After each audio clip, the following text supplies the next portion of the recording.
Bases dropped on a new edition of Soccer Down Here. It's a Wednesday, January 6th. We'll be taking your questions on a Wall Pass Wednesday. Tweet them at us at Soccer Down Here. Email us, soccerdownhere@gmail. You can also join us on the Twitch pitch, twitch.tv/soccerdownhere. Lots of things to get into. Copa Libertadores last night. River dropped a stinker of a performance. They are probably not going to make it to the final. Palmeiras was amazing. We'll get into that. We'll get into the EFL Cup semifinals. One yesterday with Brentford putting up a good fight, but Tottenham finding a way through. Two today, the Manchester Derby. Manchester City, Manchester United face off to lift all the gummy bears in the final in London here later this year. We've also got Moises Caicedo updates to talk about, and there are updates, and there are some interesting updates, and we'll get into all of that. Probably got to start with the MLS CBA conversation, and we'll get deeper into this with Mike Conti at 10 o'clock, but the reporting is that Major League Soccer, when they invoked the force majeure clause on this situation, which is dealing with a global pandemic and dealing with a lot of losses, and they invoked it, everybody jumped to the conclusion that they were invoking it. I mean, I saw they were invoking it because the owners were greedy. I saw they were invoking it because they wanted to tear up the CBA, and they wanted to, which everybody said, they wanted to cut pay. Because that's what we're seeing around the world, right? This is not, a thing that MLS is the only one dealing with. We're seeing Real Madrid cut their pay 10% across all their playing roster. We're seeing Barcelona cut their pay, defer their pay. We're seeing the French League and French Players Association. They're going to sit down and talk on Thursday about what they're going to have to do with the losses they've had. And they've had the complications of their broadcast deal falling apart. So everybody assumed the worst. Any kind of change you have to make to the CBA is not great. The one that has been proposed by the league, and it was initially reported and then confirmed by Major League Soccer, Doug McIntyre of Yahoo Sports had it first. Jeff Carlisle followed up on it. MLS issued a statement. What they want to do is extend the current CBA 2 years. And it would basically mean, because they already pushed it back a year in the agreement that they made after agreeing to the CBA in February. Again, let me refresh the timeline because I've seen this get so far out of whack. They agreed to a CBA last offseason. It had not been ratified before the pandemic. They went back and they renegotiated things specifically related to the pandemic. Also, a few other additions like a force majeure clause that was not originally part of it, because now you kind of see the need, and a few other little modifications.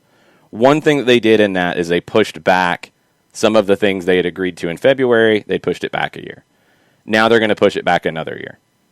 And it's not ideal, because in a perfect world, you're not in a pandemic and you don't have any delays to anything that you had agreed to at the beginning of last season. It's not the same world right now. This feels like the fairest way forward for the players to get their full salaries that they would have gotten this year. And this is where there's a little bit of confusion, and it'd be great if some of the people who are getting this inside information would give you clarity here. Are they getting their full 2021 salaries? Are they getting their full 2020 salaries? Are they getting their full, or not full, 2021 salaries with the 5% pay cut if the CBA is being pushed back a year? What is it exactly? It's going to be a minimal hit for the players. It's not what people thought it would be, at least in the short term. And the league will recoup in the longer term, because these terms will be extended over a period of time. It feels like the fairest way forward. We have not heard a response from the players yet. I hope that's because they're sitting down and saying, okay, where can we negotiate now? What's our wiggle room to push this way or push this way? Because that's what you're going to do, and that's fine. But this feels like it set the course for the conversation in a much different place than people envisioned. And that's a good thing for the league. I think a lot of folks look at force majeure, and I know we had our share of force majeure down here. And what force majeure is it opens a 30-day window of good faith negotiations. That's what invoking the clause does. And then what you hope is that both sides will sit down and within that 30-day window, come up with a framework to go forward. So this is that first step in that invocation of the clause. It doesn't mean that everything's blown up. It doesn't mean that everything is torn asunder and set on fire. It means that there's a 30-day window to negotiate to go forward. And to your point, I think that this sounds like the fairest thing that you can do as you head into a second season where you're still dealing with a global pandemic. And now we wait. I know it was delivered over a phone call. Now we're waiting for something in paper or some kind of official response from the MLSPA. But now we're in that 30-day window of invocation, and now we get to see where both sides go from here. It feels like it's at least setting the course for productive talks. I mean, if you work from here to say, well, okay, we'll push it back 2 years except for these areas of it we don't want to, or let's push it back for a year, but we'll give you a little more on these areas, there's room to work with here. There's some room to work with here. Hopefully, this is a good sign. I feel like it is. I feel like this at least makes it a lot easier to discuss and a lot easier to figure out. So that's a positive development. There's been some positive conversations around Moises Caicedo. And look, if you've listened to the show for any time during the last, 3, 4, 5 months, we've been talking about this player, Moises Caicedo from Ecuador. Not quite that far back, John. Let's not exaggerate too much. We started talking about him in the context of the Copa Libertadores. We started talking about him in the context of Ecuador's national team during World Cup qualifiers. He's a 19-year-old from Independiente del Valle who has burst onto the scene in a big way in this last year. He's a special player. There's really no arguing that. He's a very special player. Is he a finished product? No. Is he a guy who's going to be the best central midfielder in the world tomorrow? No, he's 19. But he is definitely trending in the right direction, and it's been a lot of fun to watch his development in Copa Libertadores play and Ecuadorian League play with the national team, where he was outstanding in a match against Colombia that I got to see, and it blows you away that he's 19. Now, the conversation around him for the last month or so, maybe a little bit longer, has been that he's going to Manchester United. They've got all the control of bringing him in. All that's there. And they were talking about a $4 or $5 million deal. And I know I said it multiple times. If those are the numbers that are being talked about, MLS has to make a bid here. Even if it's just to be told no, they have to get into the mix. For that kind of money to get this kind of a player, it's a no-brainer. You got to go for it. And yes, obviously, I would have loved to see this player come to Atlanta because he fits a need. He is a defensive midfielder. He can play the 8. I think he's a little bit more of a 6 at this point in his career. He might evolve into something more. But 6'8", okay, that's a position of need for this team, especially when you can add a player of this kind of talent. Cool. Probably not going to happen. Manchester United's going to get this done. It never progressed. It just kept lingering like, they're in the driver's seat. Yep, it's going to be Manchester United, but we don't have a deal yet. Well, then it came out a couple days ago that they haven't even had an offer yet for Manchester United. And it can get really confusing in these situations where it is European reporting on a situation in Ecuador that they probably don't have people on the ground and they probably don't have a lot of the information. So when it kept lingering, you'd hear Chelsea's name come up. You'd hear Everton's name come up. You've heard Ajax's name come up. I think Sevilla's name has come up. I think Newcastle's name has come up. I mean, everybody's been linked to Caicedo because he's that good. And this thing has just lingered on. So it doesn't make a lot of sense. Well, a couple days ago, the sporting director at the team said that Manchester United had not made an offer, said that they wanted to get this done by Thursday, and said that an MLS club had made an offer. And we didn't know who that would be. And we went through it yesterday as to teams that could be needing a player in this position. And Atlanta's one of the primary ones, and especially the main one that would spend the money that we're talking about here, which sounds like it's maybe gone up a little bit. And I don't know if it's gone up because the club has demanded more or if that's where the bidding is. I don't know that. There were started to be some reports before MLS came into it that the number had gone up to $10 million. And we'd mentioned that before, I think last week. So you've had this kind of spin around and spin around and spin around and spin around.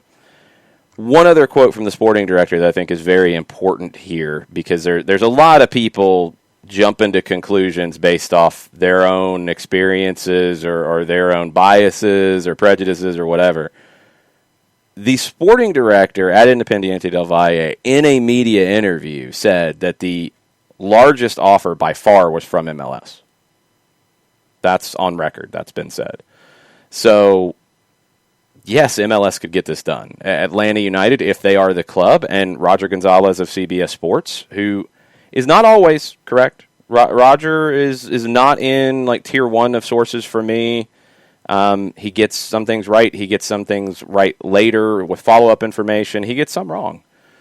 He was the first one that I saw with it, specifically linking Atlanta United. Now, others have followed that, and there hasn't been another MLS team that's been mentioned just yet. But it sounds like this is going to get done fairly quickly. It sounds like MLS has made a very good offer, maybe the best offer so far. And it goes back to something that we've talked about a couple of times. So you've got the pandemic, you've got clubs that are, struggling for cash at the moment. They can't be as risky as they normally would. European clubs will look at Moises Caicedo as a risk to bring him in, even with what he's done in Ecuador, even with what he's done in Copa Libertadores, even with what he did in Copa Sudamericana, even with what he's done for the Ecuadorian national team. They will look at that as a risk and say, well, we can't play him straight away. That's not the case here. That's not the case in MLS. In MLS, clubs have shown a willingness to play young talent more and more. Atlanta United has shown that. Atlanta United's new manager, Gabriel Heinze, has shown that consistently at Vélez. He will play young talent when it's ready. And for a player like this, with Gabriel Heinze's name attached, and people have seen what he has done for players at Vélez, both from the investment and then the development and then the future sale from the club perspective, the player sees that too. This all makes a lot of sense. Doesn't mean it's going to get done. Doesn't mean it's going to happen. Doesn't mean that Chelsea or Sevilla or somebody else is going to come in with more money or a better offer. They are a bigger club. That is very true. But it is not crazy to think that Moises Caicedo ends up here for the same reasons that we've been saying for months and months and months and months. He's a very talented young player. The pricing is in the ballpark that MLS should be fighting for. If they don't get it, they need to continue to fight for these kinds of players because they're critical to the next stage of MLS's development, in my opinion. You need to be the league that prepares players for the move to Europe. Some players will go straight from their countries in South America or Central America and go on to Europe. MLS needs to be the league that gets a lot of talent coming in, that plays here for a couple of years, then moves on. And some of that talent will stay because they won't develop to that next level. Others will go straight away. Others will fail, and that's part of soccer. It's part of professional sports. But MLS needs to be in the mix for these players. This is a realistic get, in my opinion. And it would be a great get for Atlanta United because he'd be a great fit in this midfield, in my opinion, anyway. When asked about it in the past, Caicedo has said that he looks to folks like N'Golo Kante when it comes to modeling his game. At least he has said that in the past. Unite Chop Rise is in this morning and asks, I want to know how hyped versus skeptical I should be because the hype train's trying to leave the station on Moises Caicedo. Well, it depends on what hype train you're talking about. Is it on his talent? His talent's legit, but he's 19. So is it going to be consistently world-beating every day? No, he's 19. He's going to have some ups and downs, but everything is there for him to be able to step into an MLS midfield and be incredibly successful. Personally, I think everything is there for him to step into most teams in the world and be successful. If others don't feel that way, that's fine. In terms of getting the deal done, I mean, it's plausible. Is it definite? No, because you're talking about an incredible talent and you're talking about bigger teams that are in the mix. Doesn't mean it doesn't happen. It's just not a definite. So, I mean, as a talent, I don't worry about him too much. I think he's going to be a special one. I really do. in terms of getting this contract, getting this transfer done, yeah, it's going to be tough because you've got big clubs that are going to say, oh, well, why would you go there?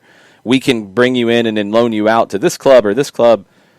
He doesn't need to be going to a club in Belgium on loan. He doesn't need to be going to a club in the Netherlands on loan. He doesn't need to be going to a second division French club on loan. If some of these clubs are going to bring him in, they need to bring him in. And if they won't, then Atlanta's a better situation for him. Going to a big club just to go on loan is not the right move for him. He should go to Atlanta United if that's the case, and hopefully he will. We'll see. Yeah, and once again, you mentioned the idea and the notion that MLS should be in play for individuals like a Moises Caicedo, and for me, it just continues to speak toward where MLS views itself, where the individual clubs view themselves in the global marketplace by going after players like this. It's like, yes, we want to be taken seriously. We are taking this seriously. We're continuing to grow as a league. We're continuing to grow as whichever franchise you want to talk about in the global discussion to continue to chase after players like this. Even if this doesn't happen, even if Moises Caicedo doesn't go to Major League Soccer, goes to the European theater to play, the notion that you're chasing after players like this, the notion that you're continuing to pursue players like this, that this won't be a one-off. I think it speaks to the seriousness of the growth of the league to continue to chase after players like this. Mm-hmm. Christopher Abel says, what makes Caicedo good? Chris, I mean, when you watch a player, like, you get to a point where you can see they're good or they're not good. Like, there is an eye test to it. What characteristics are good? He's not smooth like Darlington Nagbe. He's far more explosive than that. He's not Miguel Almiron. Don't even try to start that comparison. I've seen people say, oh, he played in 30-something games and scored 4 goals. We're not talking about goals with Caicedo. Stop. He is a great passer. He is a guy who is great defensively, in my opinion, in the midfield position, but doesn't just win the ball and dish it off. He can drive forward. He's got that mix of technical ability, size, explosiveness that is unique. It is really unique, and he's in that Kante, Makalele kind of conversation about a complete defensive midfielder. El Mataflo brings up Pogba into that mix. I think Pogba is a type of comparison with that technical ability. He's got all of the tools you need to be able to do everything you need in the central midfield. We talked about this back in 2017 with Carlos Carmona. The Chilean midfielders of that era, and this was in the Marcelo Bielsa era, so keep that in mind, a little bit of nice overlap here. They were really taught to be multifunctional. They were not developed as 6, 8, 10, that's what you are, and you're never playing another position in the middle of the midfield. No, you have to be able to do all of them. That's what Independiente del Valle does too here, and that's another key element here, is he's been trained well. He's coming from a club that develops talent at the top level. So he can play the 6, the 8, the 10. He's most suited to play the 6 or the 8, but he is a complete central midfielder. Absolute complete central midfielder. Chris, is there a comparison to him in MLS? No, not really. I mean, the comparisons we're talking about are bigger than that, because that's the type of ceiling that you're seeing with this guy. He's legit. He is legit. As you see with prospects, not all of them come good. You always have to remember that. But he is not limited. He's just like Nagbe is a great player technically. Nagbe doesn't have the physicality in some situations that you would need. Caicedo's got that. Maybe not quite as technical in tight spaces as Nagbe, but maybe he's a little more explosive than Nagbe going forward. So you can compare him there, but he's not a Nagbe replacement. He's not an anybody replacement. He's just his own player. And he's the kind of player that we haven't really seen developed in the United States. And we need to see more of players like this developed, because we can produce players like this. I really think that what's going on in Independiente del Valle needs to be looked at as, okay, they're doing it in Ecuador. They're doing it with less resources than many MLS teams. How are they doing this? Let's replicate that. Let's work with them to replicate that.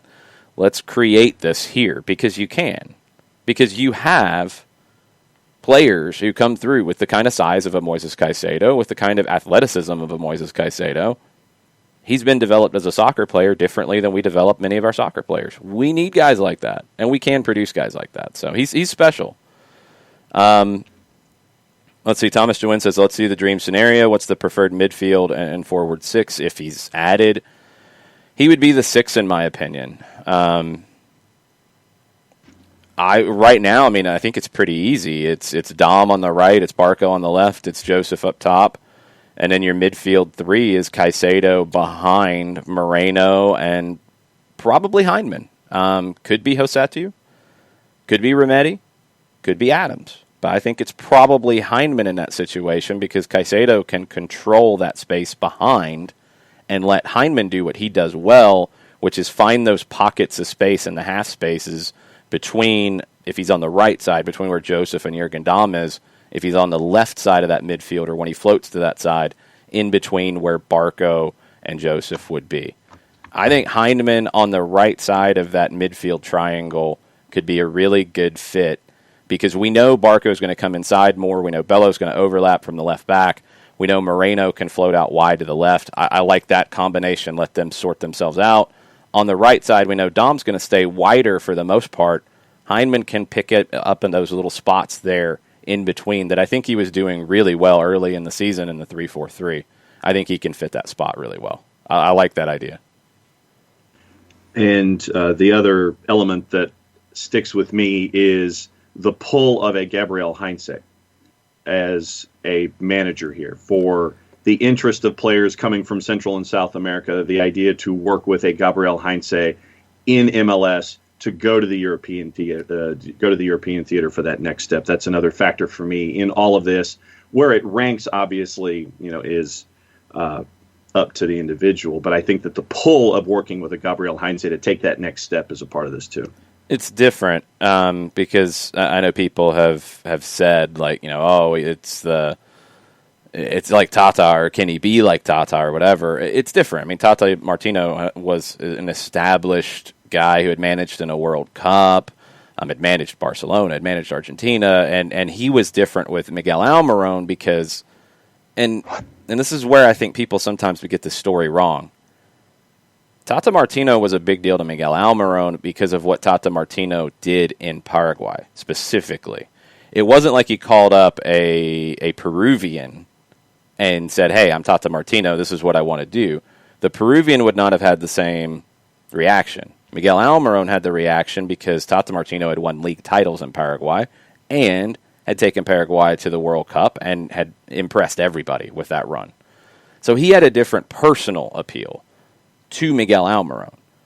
Gabriel Heinze doesn't have that with a Moises Caicedo. What Gabriel Heinze has is the connections with style, with what a lot of managers are starting to play worldwide, especially for a player in the position of Moises Caicedo. That's where he can have a huge impact. And he's shown that he can develop talent. He's shown that he can push it on to the next level. You know kind of what he's going to do as a team. You know how they're going to play. If you're a Moises Caicedo and you're looking for a place where you're a good fit, it's playing in a Gabriel Heinze team is a really good fit. This is from Tim Vickery, who speaks with the BBC. Vickery is one of the experts on the South American game in English language. How long was this clip, John? About 1:18. Okay, this is what Tim Vickery had to say about the rumors on Moises Caicedo to Manchester United. And this was from today, correct? Yeah. Yes. Okay, this is Tim Vickery on Football Daily. There's an ad, and we don't care. When did Twitter start doing ads, by the way? I don't like it. When they could figure out they could make money. Yeah, it's not good. They used to not do that so much. Here we go. United and Moises Caicedo, what can you tell us about him and any potential transfer here? Yeah, well, it looks like he's locked in for Man United, and if it goes through, they've got themselves the real deal Holyfield. Only 19. Now, the way that the market is going with South American football is the European clubs, they want to take them young. They want to take them as early as possible, so they're buying on promise. But this fellow, Moises Caicedo, he's already much more than a promise. He's a reality. He's the first player born in the 21st century to score a goal in South America's World Cup qualifiers. We've just lost Colin Bell. I'm probably the only person here old enough to remember him. And I don't want to say that Moises Caicedo is going to be as good as Colin Bell. And Lord knows that did harm to Steve Daly when City bought him. But Moises Caicedo is in that kind of mould. He's a terrific athlete who makes football look easy, a box-to-box midfielder. A year ago, he was saying that Kante of Chelsea was his role model. He's already more than that. He already offers more in the final third than that. So that kind of box-to-box midfielder that's very much in the tradition of the English game, strong, quick, intelligent, cool. He really does look like the genuine article. Kind of funny. He says he looks like a typical English box-to-box. I don't think that. I get more of the modern, complete midfielder. He is more dangerous going forward right now than your typical holding midfielder. But a couple of things, and as he said, he's what he's saying, and he lives in Brazil. He's based in Brazil. Is that what everybody in the English media is saying? He's going to Manchester United. Why? He's going to Manchester United. They got the deal done. They're in control of everything. Well, the sporting director from the club that he's at said that they haven't even made an offer. Well. But it's Manchester United. It's not even that, John. It's not that they're saying it because it's Manchester United. They're just saying it. Like, it doesn't even make sense at this point. Like, at some point, they have to start saying and addressing that the general manager of the club said, we have not gotten an offer from Manchester United, and yes, we're going to make a decision tomorrow, Thursday, and it's going to be another European club or MLS, and we're not talking about Manchester United here. So that needs to get updated a little bit, but it means you might have to go through some things in Spanish on Twitter and learn a little bit of that and try to get going on it. So this is what it is. Let's see. You got questions about it? Go ahead. We'll get into this the rest of the show, I'm sure, but we've kind of covered a bunch of ground here. So if you have questions, let me know. James Knowlton of World Football Index, and oh yeah, we are going to have Tom Robinson of World Football Index to talk about Gabriel Heinze specifically on tomorrow's show at 9:30.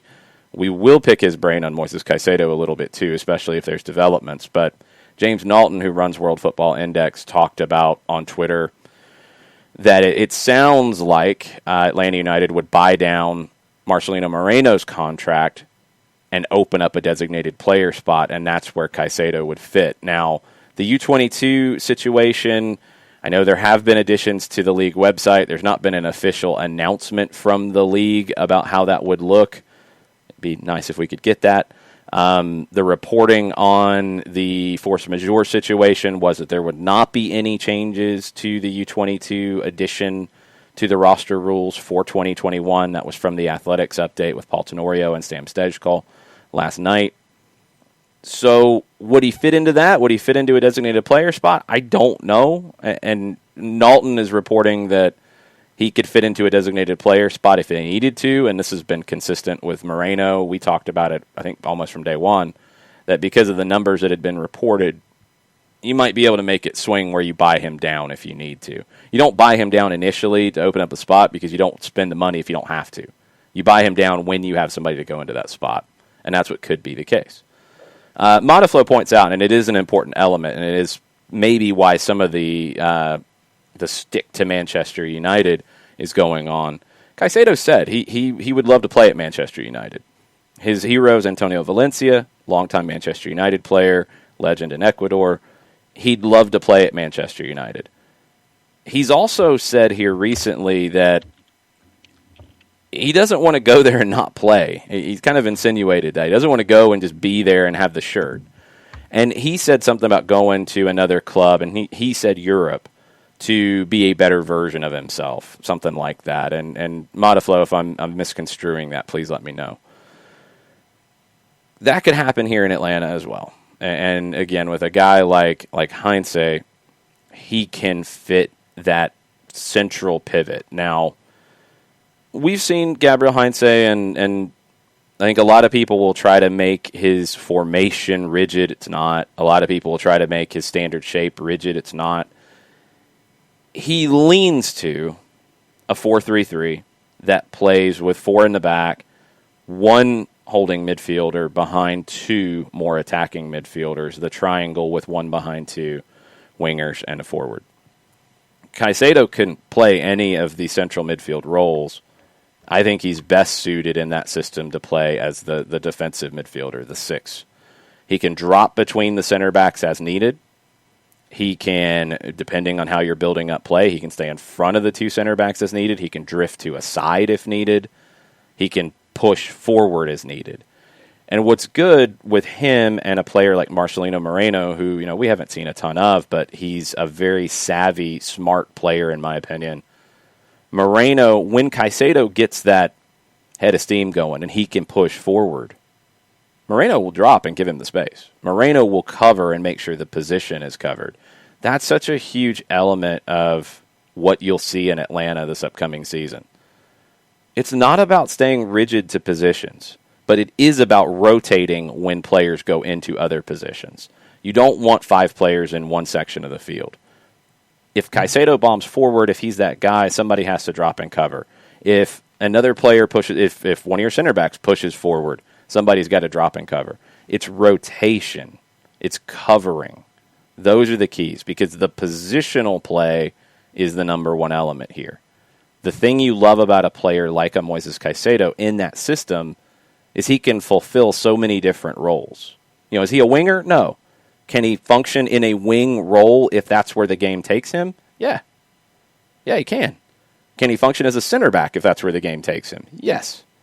You love these kinds of players in this kind of system because they can adapt to whatever the game throws at them. And that's how this game is going to be played with Gabriel Heinze. You mentioned the front 6. Tafka's in this morning, and he'll put a cranapple juice box on the notion of Lopez being in the conversation for the 3rd midfielder often this year as well. Well, yeah, he's in the conversation, no doubt. I mean, there's no question about that. It's not going to be one starting 11 and that's it. Don't get that impression. It's not going to be 11 guys who start all the games. It won't be. There will be opponents where it's, we want to play Eric Lopez centrally, where he functions a little bit more closely connected to Joseph Martinez as a second forward, and then the other 2 midfielders sit a little bit deeper to give that space and make that work.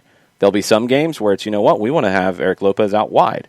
There's going to be some games where maybe it's Ezequiel Barco coming inside and having 2 players sit behind. It's not rigid. And the old school mentality of we're only going to work on ourselves, we're not going to worry about the opponent, we're going to play our game. No, that's not real life. Like, you're going to have your philosophy that you won't change, which is very important, and that needs to be understood, but that's not tactics. Tactics are, okay, we're going to play Lopez here in this position as opposed to Heinemann. Why? He gives you something different. Why do you want that here? Because of what the opponent is. That's tactics. That's adjusting to the match at hand. And you'll see that. You'll see that plenty. And that was the other point that I was going to bring up was just because you see something on a piece of paper or in a fancy TV graphic does not mean that that's what it's going to look like when the team gets out there and plays because of, A, the team that they're playing and the situations that it'll lend itself into. So don't get locked in, and this is something that we've said a lot, don't get locked in to formations and people being in those positions because game state will have you changing positions and players and what they're doing and all of this. Game state's not the issue, and game state's talking about score line. It's about the game itself. When you play, if you've played the game, when you've watched the game, do you see a player like stand in the same place on the field the whole time? Nope. Well, it depends on the team. There's some teams I have, and those are bad teams. Those are Big Sam teams. Yeah. Good teams don't do that. So, I mean, no, this isn't lecture hour. This is kind of just the game's gonna be looking a little different, and that difference needs to be seen, I think, too, in the way you look at the team and the way you look at what the positions could be. Formations and all that have been overrated from day one. It's nothing new. It's going to be more so now. You need players who can play multiple positions because the game puts you in multiple positions. And yeah, I took another shot at Big Sam. It's just too easy sometimes, Thomas. It's too easy. You have to take them. The game, when you're doing it the right way, you can be in any position on the field. The positional play philosophy, model, game model, it's based on being able to jump into different positions. If you're a central midfielder, can you play the defensive side? Can you be the box-to-box, the mix? Can you be the 10? Can you step out wide if needed? If you're a right back, can you play as a center back if you need to? If the center back steps up, can you play as a right winger? Can you come in as a holding midfielder? You need to be able to do those different things for sure. Those are critical. Those are the kinds of players that are going to be valued here more now because of that. Frank de Boer took the positional play model and wanted more structure within it. Gabriel Heinze is going to be the opposite in that it's the positional play model, which when you really go back and watch 2019 Atlanta United at times, you will see the positional play model right in front of you. More so in the attacking side. De Boer wanted to structure it more. Heinze will not want to structure it more in being rigid. He will want players to be able to adapt and change where their positioning is based off the way the team is playing. He's going to take more chances going forward because he's going to believe in the work that he puts in during the week on the training ground that players can recover and transition well. So it's a different spin where Frank was a different spin on Tata. They were not this dramatically different thing. And yes, I say that a lot and I will continue to because it's very important that these hires are not disconnected. They all have the same foundational beliefs in the way the game is played, so you can take these and make your adjustments. That's what you need to be thinking. So whoever follows Gabriel Heinze will not be somebody who comes in without a positional play philosophy. Will they put a different spin on it? Sure, they probably will because most do. Mauricio Pochettino approaches it differently. Pep Guardiola approaches it differently. Gabriel Heinze approaches it differently than Marcelo Bielsa. But they all have that foundational belief in this is the way to play. My next question, I'm trying to figure out how to phrase it. Will the game itself be the easiest part of the week for players for Atlanta United? No. Because none of it's all easy. of the training, training and everything that goes in during the week. No. The idea of getting everything out there during a game in a game, will that be? No, this is not the old school college football coach or high school football coach. Like, it's going to be easy on the game day because we're going to work so hard during the week. No, it's not that nonsense. The game's going to be hard too. Like, it's going to be leave everything you have on the field every single time you put on anything with the team logo on it to work. Period. You better work the same way in the game as you do in the training session.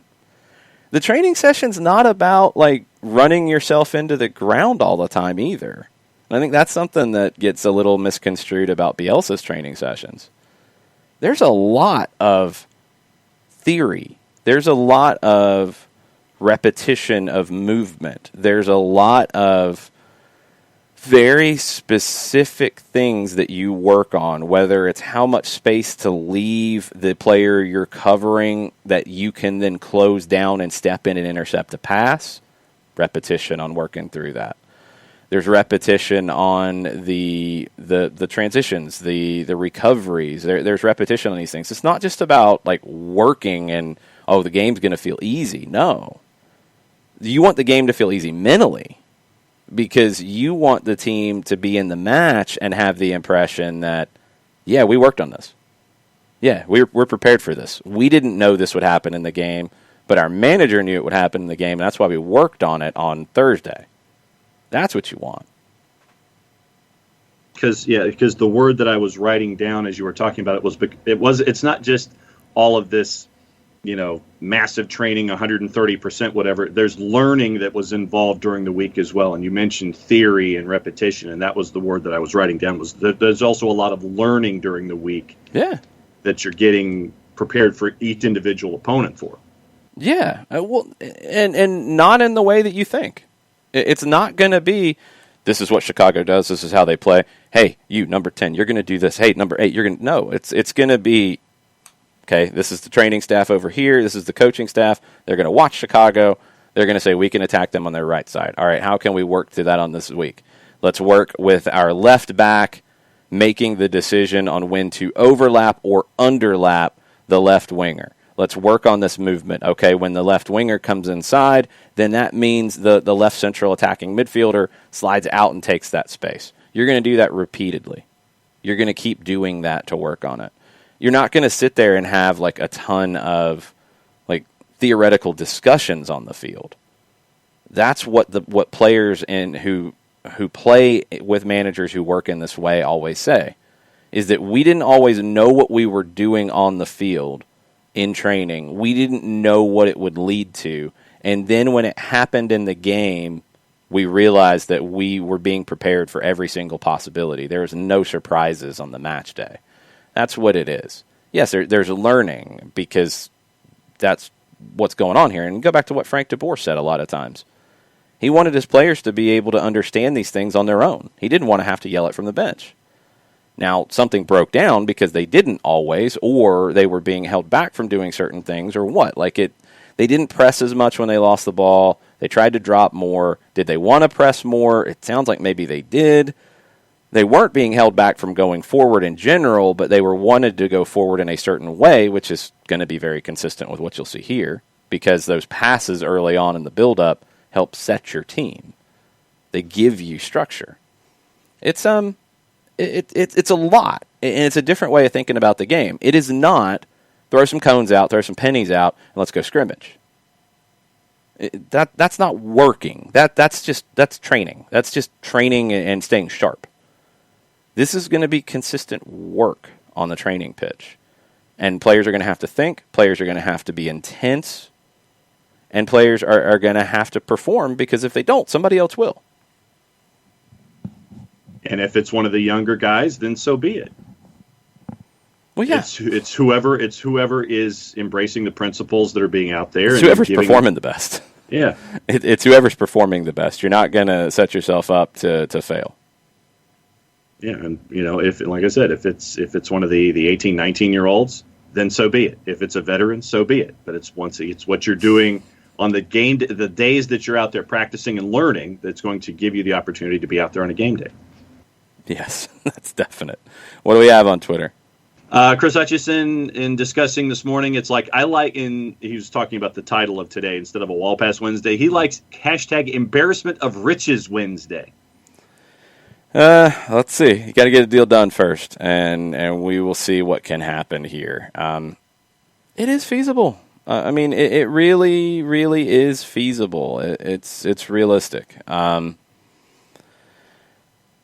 It would be a big step in the right direction for the league, in my opinion, if you can get Moises Caicedo, and it would be another signal of intent from Atlanta United that you want to be the biggest club in this hemisphere. And yes, the biggest clubs in this hemisphere get young, talented players and then sell them on for profit, because then they can get an even more talented player the next time around. That is part of the development process. That's not a negative. That's a positive. But that's the idea here. And it never changed. The certain folks in different parts of the country who wanted to speculate that Arthur Blank wasn't as invested or didn't want to spend as much money or wasn't as interested or whatever nonsense you wanted to throw out there. That's wrong. That was wrong always. That was totally wrong. Completely and utterly wrong. Incorrect. Wrong. False. Yeah. Wrong. Yes. Wrong, false, and also wrong. A couple of other folks have put in their appropriate GIF responses to the idea of Caicedo coming to Atlanta United. Forecard has Bert and Ernie from Sesame Street dancing to the number 6 as a GIF. And Tino, when discussing Caicedo, has a GIF of a WWE fan with the "just say yes" and the look of shock on their face as well. So we're having a lot. Do you of know those what that's from? This morning. No. What? Who came out? Who ran down the ramp? Nobody ran down the ramp. You don't know what that is? You're a wrestling guy, John. What cutaway is that from? When Lesnar beat Undertaker. Oh, okay.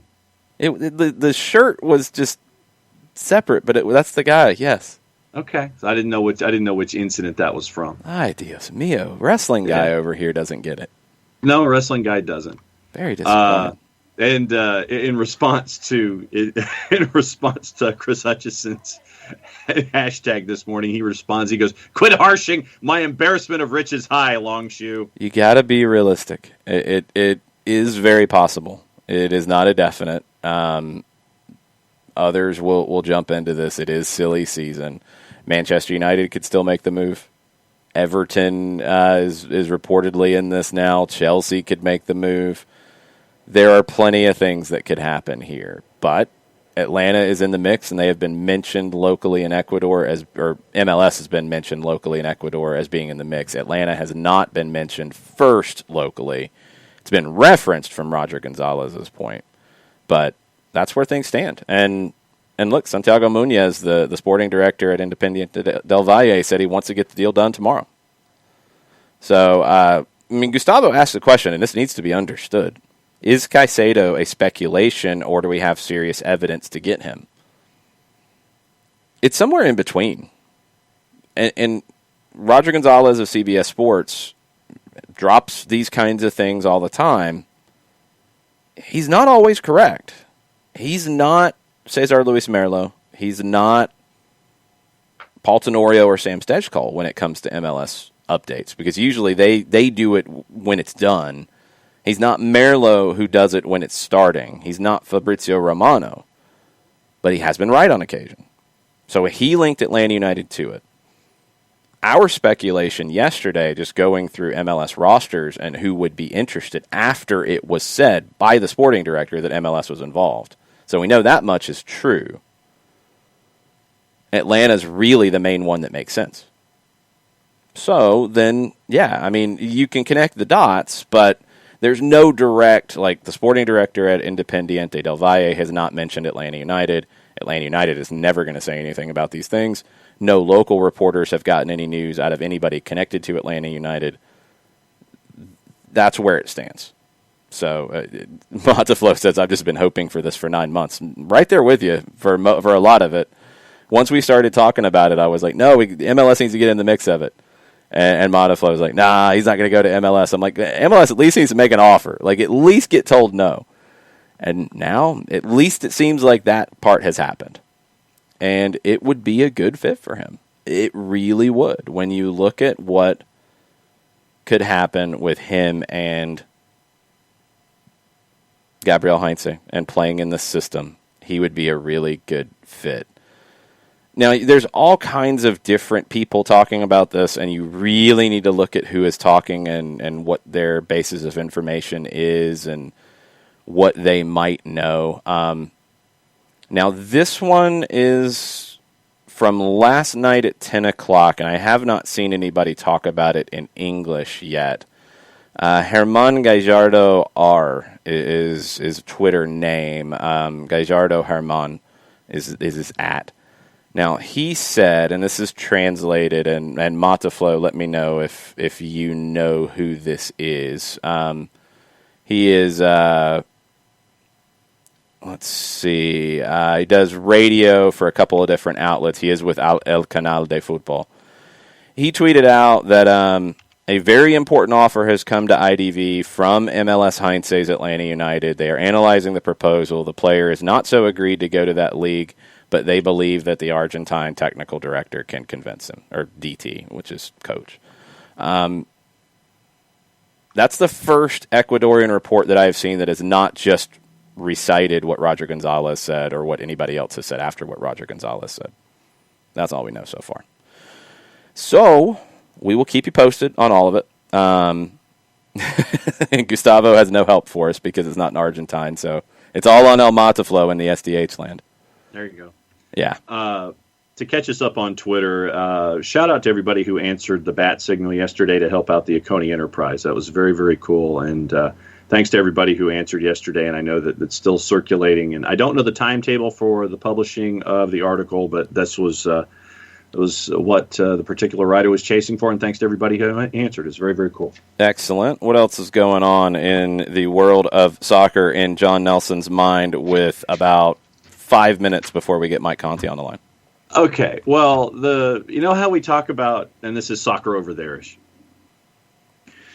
how crazy things are with Barcelona? Yes. I figured on a wall past Wednesday I would introduce this one. And it's a combination of Pro Soccer Talk and AS.com. And this is quoting Nick Mendola, who writes it this way. A sensational report claims that a Barcelona presidential candidate plans to keep Lionel Messi at the club by A, buying an MLS franchise. Oh, you're just B, seeing this now? Giving Lionel Messi a share in it, signing Messi and Suarez. You're just seeing this now? Yeah. Oh, I saw it yesterday. Well, the part with Suarez is different. This came up a few days ago, that this would be one of the things that, Messi would come to MLS and Barcelona would want to be involved in doing it, so he'd stay at Barcelona and then he'd come and then he'd own part of the team and all this stuff. The Suarez part was an earlier rumor with Inter Miami that I don't think there was much to. Barcelona could have bought into MLS 10 years ago. They could have bought into NWSL 10 years ago. They don't have any money to buy into MLS. It's not happening. Messi would have to cut the check. Mm-hmm. It's not happening. That doesn't make any sense. It just feels like madness. Xavi Villajuana wants to acquire a franchise to convince Messi to stay on longer. When he's ready to move, he joins the affiliate team in the U.S. And then it goes back into the whole discussion, AS.com, talking about 08 and 09 with Joan Laporta and the dissolving of the thing by 2009. They would have to pay $300 to $500 million for an MLS franchise. Yep. Where are they going to have that money? They're deferring their payroll right now. Mm-hmm. Yeah, that doesn't make any sense at all. Oh, and so for since we're still there, you want my hey, I saw this for this morning? Oh boy, you just want to dance. That's all.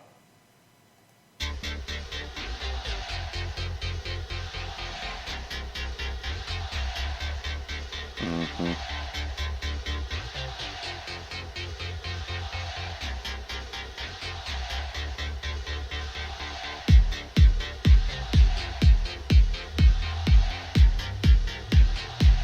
What are you doing? What in the... That's not cool. What? What is it, John? Showing my 2s and 4s. For hey, I saw this. That's gross. And I will use my Wall Pass Wednesday question for hey, I saw this today.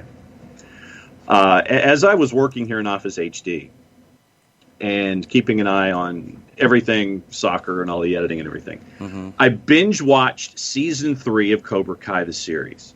Okay. What is everyone binge watching these days? This is the binge watching recommendation portion of the program. I would recommend season 3 if you're a Karate Kid fan. I start from the beginning if you haven't seen it. They've gone through 3 seasons. They pick up their filming on the 20th of January here in the Atlanta area, and they're going to be here for about 8 weeks. No spoilers. No spoilers. People are yelling. No spoilers. But they're going to be here 8 weeks shooting season 4. It looks like they've got 6 seasons written for Cobra Kai, the series. They finished through the halfway point, I guess, and we've had some cameos that have looped back to previous Karate Kid movies. What's everyone binge watching these days? Since I binge watched Cobra Kai, I have not really been binge watching anything, so I can't really contribute. We have The Expanse on Amazon from Domer. We've got Sweet Home or La Revolution on Netflix. Or is it La Revolution? The Queen's Gambit is one I know a lot of people are binge watching. And I just posted it in the Discord as well. Okay, Flight Attendant on HBO Plus, and I've heard different things about that, Katie. I've seen some people say it wasn't very good, and I've seen some say it was. So I'm kind of waiting on that one. Deep Space Nine, Hutcho says. Wow. Abby says nada. I'm kind of right there. Watchmen, The Boys from Martha. I haven't had a chance to really jump into anything. I've been following up on Ecuadorian soccer rumors and watching the third division in Argentina. Let me qualify my binge watching by saying it's on in the room, and I turn my head to the left and watch, and it just keeps going episode to episode. Does that count as binge watching, or is it just binge noise? I don't know what that is. I don't know how you watch shows. Like you describe watching games that way, and I don't understand it, so I don't know how that makes sense to watch a show. It feels like even less sensical that way. I mean, I have like one game off to one monitor and then another game off on the big. And you're not paying attention to either one. That's why I take notes. Sometimes. I take notes on games. Sometimes. So that was, like I said, I need a clarification on if I'm correctly binge watching or if just because it's on in the office, does that count? Five Stripe Stunner says, when I'm allowed my annual 2 hours a year to watch something other than soccer, what do I watch? What type of show, what type of movie gets me? It's probably a documentary about soccer or some way. Yeah, pretty much. It's probably some kind of documentary history, kind of documentary series, something like that. That's usually where I'll end up going. Or I'll go into something music related. I love I'll listen to music all the time, but I'll dig into anything like music history. The new thing that I guess the pandemic kind of slowed down, doing the dramatization biographies like Bohemian Rhapsody, that kind of stuff of bands. That was looking like every band story was starting to be bought up and turned into a movie. Yeah. So that's really where I'll go. That'll be my first thing that'll grab my attention. Yeah, and before Cobra Kai, it was Spurs All or Nothing, and before that, it was Leeds, and then Sunderland. I'll get into all this. I'm in that vein. Yeah, I'll get. Tafka says he just wrapped the 6 seasons of Vikings and says it's fantastic. Michael Head just finished rewatching all of The Office and just started Babylon Berlin. Oh, very nice. So that's where we are.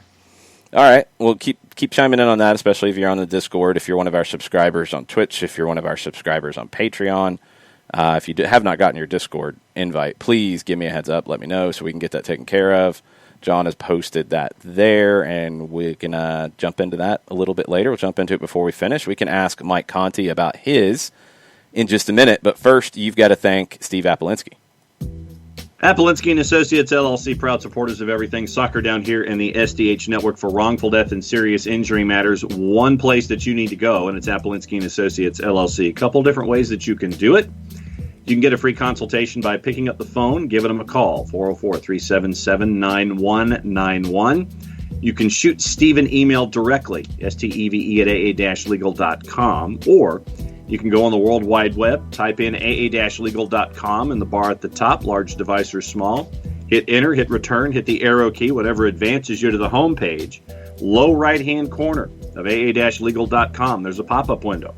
Pop-up windows pop up, so therefore, it gave you its purpose. 24/7, 365 and a quarter. Thank you, Chris Hutchison, for letting us know always that it takes that long for the Earth to rotate around the sun on a yearly basis. So any second of the day, any time of the year, you can go into that pop-up window at aa-legal.com and get your questions answered that way. Recognized as Legal Elite by Georgia Trend Magazine for being one of the top 100 firms in this here state of Georgia. Over 30 years of experience, over $40 million in judgments for your clients in Georgia and Alabama. For wrongful death and serious injury matters, there's only one place you need to go. Apolinski & Associates, LLC, and the website is aa-legal. There it is, .com.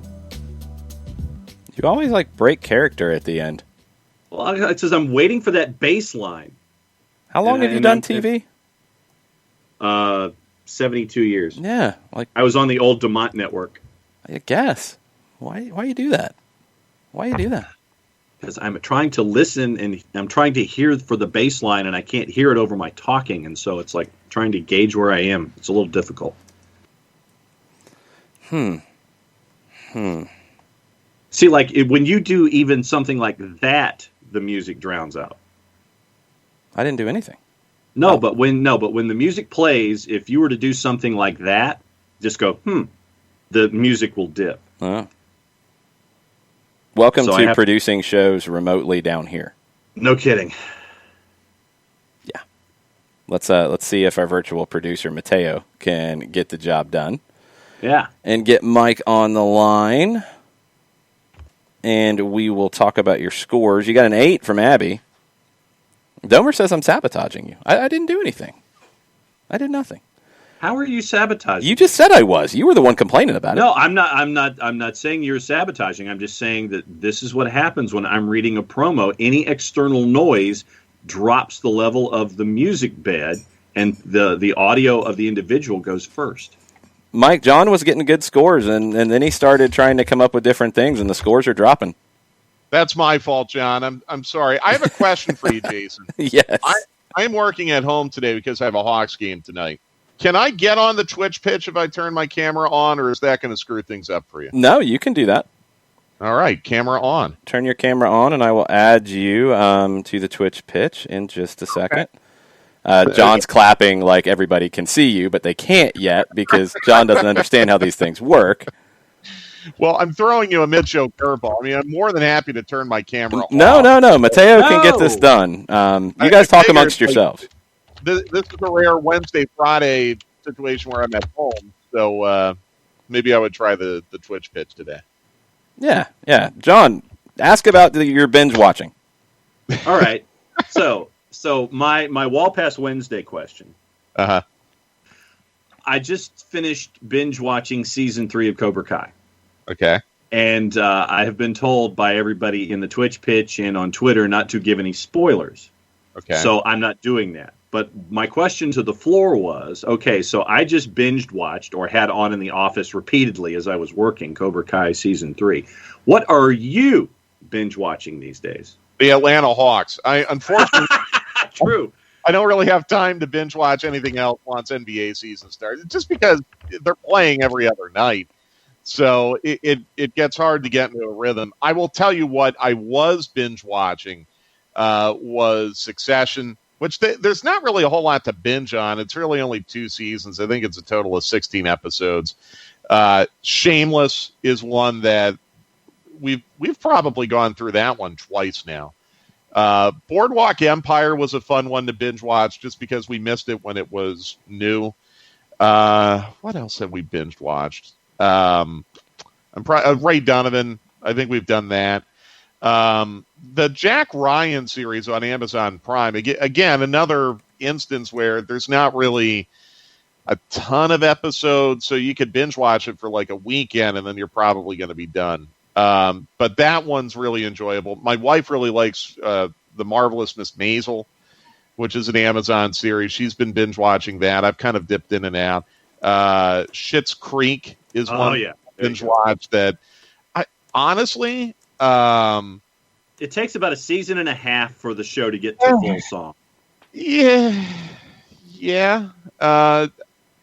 It's super. And then Leanne just texted me. She's in the next room, and she reminds me, Man in the High Castle. That's a good one too on Amazon Prime. Okay. Really enjoyed that one. And I think that series, there's enough episodes where you could actually call it a binge. Like there's 4 years worth of episodes, so you could spend a couple weeks on that. Yeah. So since you're binge watching the Atlanta Hawks right now, what's up with giving up these fourth quarter leads? Well, they were reminded that they're the Atlanta Hawks, and they're just trying to kind of fit in with how we do things in this city with big second half leads right now. I'm just kidding. Lloyd Pierce had a weird answer on that yesterday because that's a question he's getting a lot. And he said something to the effect of it had to do with because they were playing the Cavaliers and the Knicks, and those were like 2 of 5 teams in the NBA where something like that could happen. I'm not exactly sure I understood that, but that's what he said, so I'm just going to go with it. I think the Cleveland thing on Saturday, the team is just totally out of gas because they're on the second half of back-to-back, and they haven't played enough games yet to be, I'm going to use the soccer term, to be in that fitness, that 90-minute fitness where they can sustain that. What happened Monday night, man, I don't know. They just couldn't get stops defensively. They started bricking open threes. I think the one thing the Hawks are doing, this is basketball down here now, not soccer. Hoops down here. I think the one thing the Hawks are doing is they're being very panicky when they start losing these leads and they get out of their offense. They get very, very random on offense, and they just go down and they jack up desperation threes without running half-court sets, which I think is hurting them. So, it's kind of a combination of things. I still think the Hawks are fine. I think a lot of people are making a big deal out of what's happened the last two games because a lot of people are watching the Hawks that don't typically watch them right now, and that's totally fine. But you're going to have games like this in the NBA. The one thing that stands out to me about the Hawks that kind of reminds me of Atlanta United this past season is they aren't getting run out of the building. They're not getting blown out by anyone. They've only had one 10-point deficit all year, and that was Monday night against the Knicks. Prior to Monday, they were the only team in the league that had not been down by double digits at any point of any game. So I think they've been competitive. They'll be fine. They need to get these bench guys healthy and just get games. Get reps, get games, get that chemistry finally figured out. Yeah, I mean, we talked about it earlier. This is going to take time. And with a young team, it takes some time to come together. They're not where they need to be. Maybe the Nets win and just those two games kind of got people going.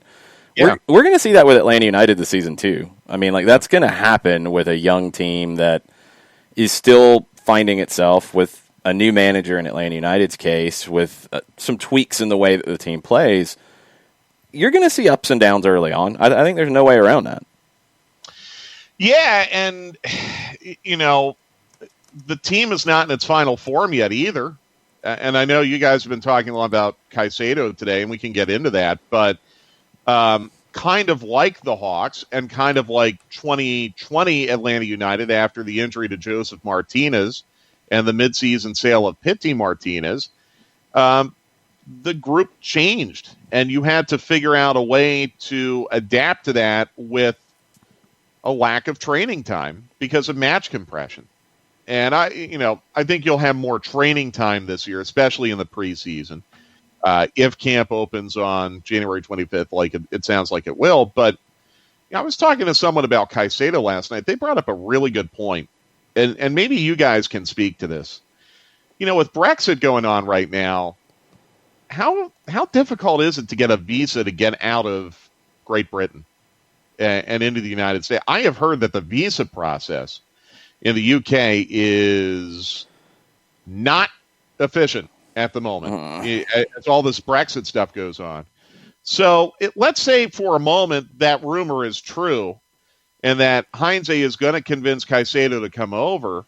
Is it a lock that you're going to have him for a full training camp? Well, no, he's coming from Ecuador, Mike. He's in Ecuador. The issue on that would be, can he get a visa to go into England to play? Okay. Can he get a work permit to go into England to play? And well, then maybe that helps Atlanta United. It should, and that's going to be one of the things this comes down to.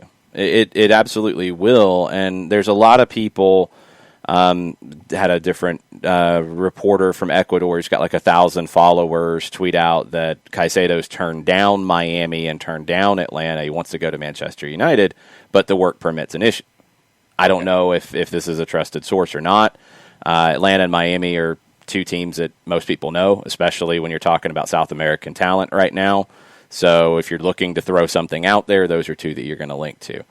All right, I guess I misunderstood that. I thought for some reason there was a work permit issue that might make it tough for him to get into this country, but that makes more sense. Yeah. That might actually work against Manchester United. It could, and I mean, the couple things that I think you have to keep in mind here is there's not, at least to our knowledge, because this would be the first Ecuadorian player and transfer that we've dealt with, there's not a Cesar Luis Merlo kind of person in Ecuador right now that we know. Nobody is saying Atlanta United. The first person to say Atlanta United was Roger Gonzalez of CBS Sports, who is not 100% dead on all the time.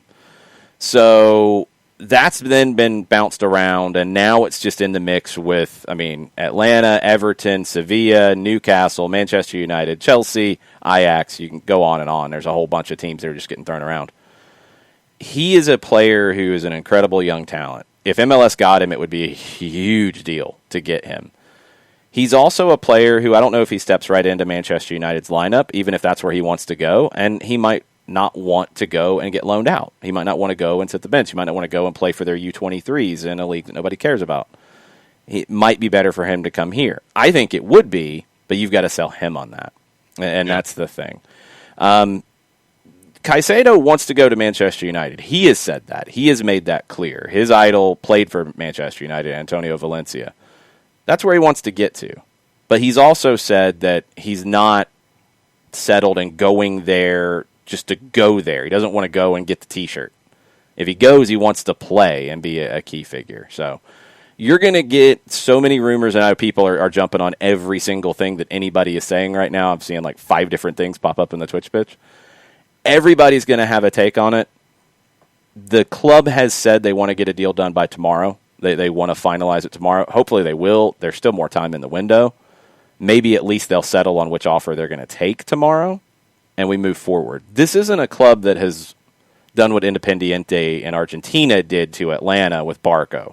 They're not going to hold the player and lobby and do this and do that. They're going to try to get deals done because bringing in revenue for them and selling players, that is their main revenue. It always has been.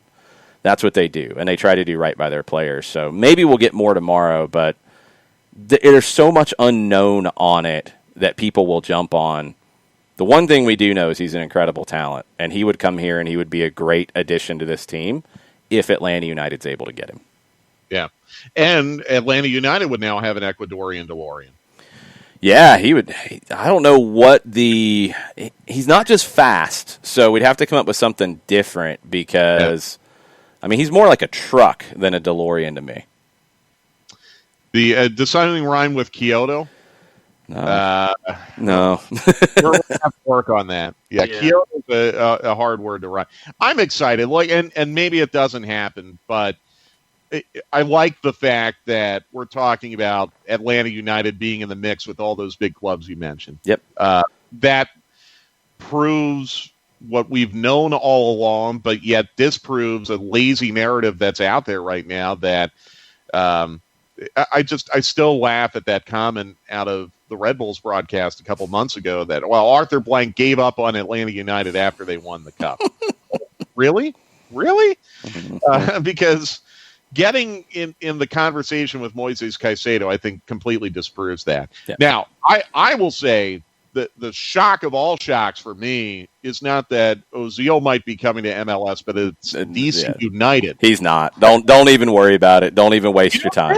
No, it's not happening. Where are they going to come up with the money to sign it? Well, that's my thing. Okay, I could see Ozil coming to MLS, but to DC? No, he's not coming. He's going to Fenerbahce. The reporting has been pretty consistent that he's going to go to Fenerbahce. Arsenal's going to pay his salary for the rest of the 6 months that he's left under contract. They'll sign him to a 3-year deal. The Turkish news agencies are reporting it. It's been all over Turkey. The DC thing didn't make any sense. No. And Stephen Goff said it didn't make any sense. And again, when you get into sources in silly season, somebody from football.london, they're a great aggregator, but are they going to break news here? Probably not. And Mesut Ozil's not going to DC. But Caicedo might come to MLS, and I think that would be enormous for the league. It would probably be, we've had some impactful players come into this league over the last 4 or 5 years. Caicedo's name would be right at the top of that list. And the fact that he's only 19 years old, he's probably not even realized his full potential yet as a player. Right. And this is a league where he can grow for a year or two and then make that leap to his dream club of Manchester United. And boy, won't the league benefit from that sale when if Yes. it's Atlanta or whomever ends up selling Moises Caicedo to Manchester United. If you can get him on a pandemic discount to buy and then sell him after the market's recovered a little bit, that's pretty good business. Well, and here again is where I think MLS, and let's bring the Brexit thing back for a second with the visas. This is where an American league can really, really capitalize on our situation here where, it's going to be easier to get Caicedo into this country. He needs games right now. Okay. I mean, he could go to Manchester United and he could probably play every now and then, but he probably needs consistent games. Here's a chance to come in and get those consistent games and get paid fairly and be visible. And in 2 years, you could, whichever MLS club ends up bringing him in, if it's Atlanta, you can double your money easily. Yeah. Easily. Yeah. I think it's a win-win for all parties. But if he has the expectation that he's going to be going to England right now, and that he would need arm twisting to kind of come to the realization that MLS is the best place for him right now. Yeah, exactly, Jason. I mean, the arm twisting is going to be the act of twisting your arm into the Brinks truck and lifting a bag, extending your arm. And Scrooge McDuck. And Munoz, the sporting director at Independiente del Valle, said on local radio that the largest offer was from the unnamed MLS team because it probably has to be to get it done. Right. So we'll see. We got a little bit of this. We hadn't talked about it yet. Matt Beasler to Austin FC. Matt is Verde. Yeah, I think for an expansion team, a veteran like Beasler with a lot of experience is going to be a really good guy to add into that dressing room. I like what Austin has done to this point. I'm not quite as keen on them as what Nashville did last year, but Austin is still very much incomplete. That's a good move for Austin. Is Beasler a Texan? Help me out there. I don't think so. Look this up. Let me look who gets there first. I don't think he is. Beasler is he's from Kansas. That's what I thought. Wow. Okay. So over Kansas. Austin right now, goalkeeper, you've got three options. My guess would be Tarbell's your starter day one. You've got Ben Sweat, you've got Beasler, you've got Cascante, you've got Romagna, the youngster coming in. We'll see if he could start straight away. Nick Lima on the right. Good back line. You're good. You've got a goalkeeper a little less proven, but you're good. You got Alexander Ring as your holding midfielder. Very good. You got Diego Fagundes, who I like in a playmaker role or on the left side. You've got Ulises Segura, very solid. Cecilio Dominguez can get you goals. Rodney Redis, we'll have to see. Danny Hoos and John Gallagher, both good. I might say it's better than Nashville. It's not done, so let's see a little bit more. But and Nashville's big coup de grace signing came in late February, right before the first game. I think it was the week before the first game when they got Zimmerman. If they get it, what Austin has to go get now is a goal-scoring winger to play on the opposite side of Dominguez. If you get a right winger that can come in and be a good fit for them and produce in the attack, they're in really good shape.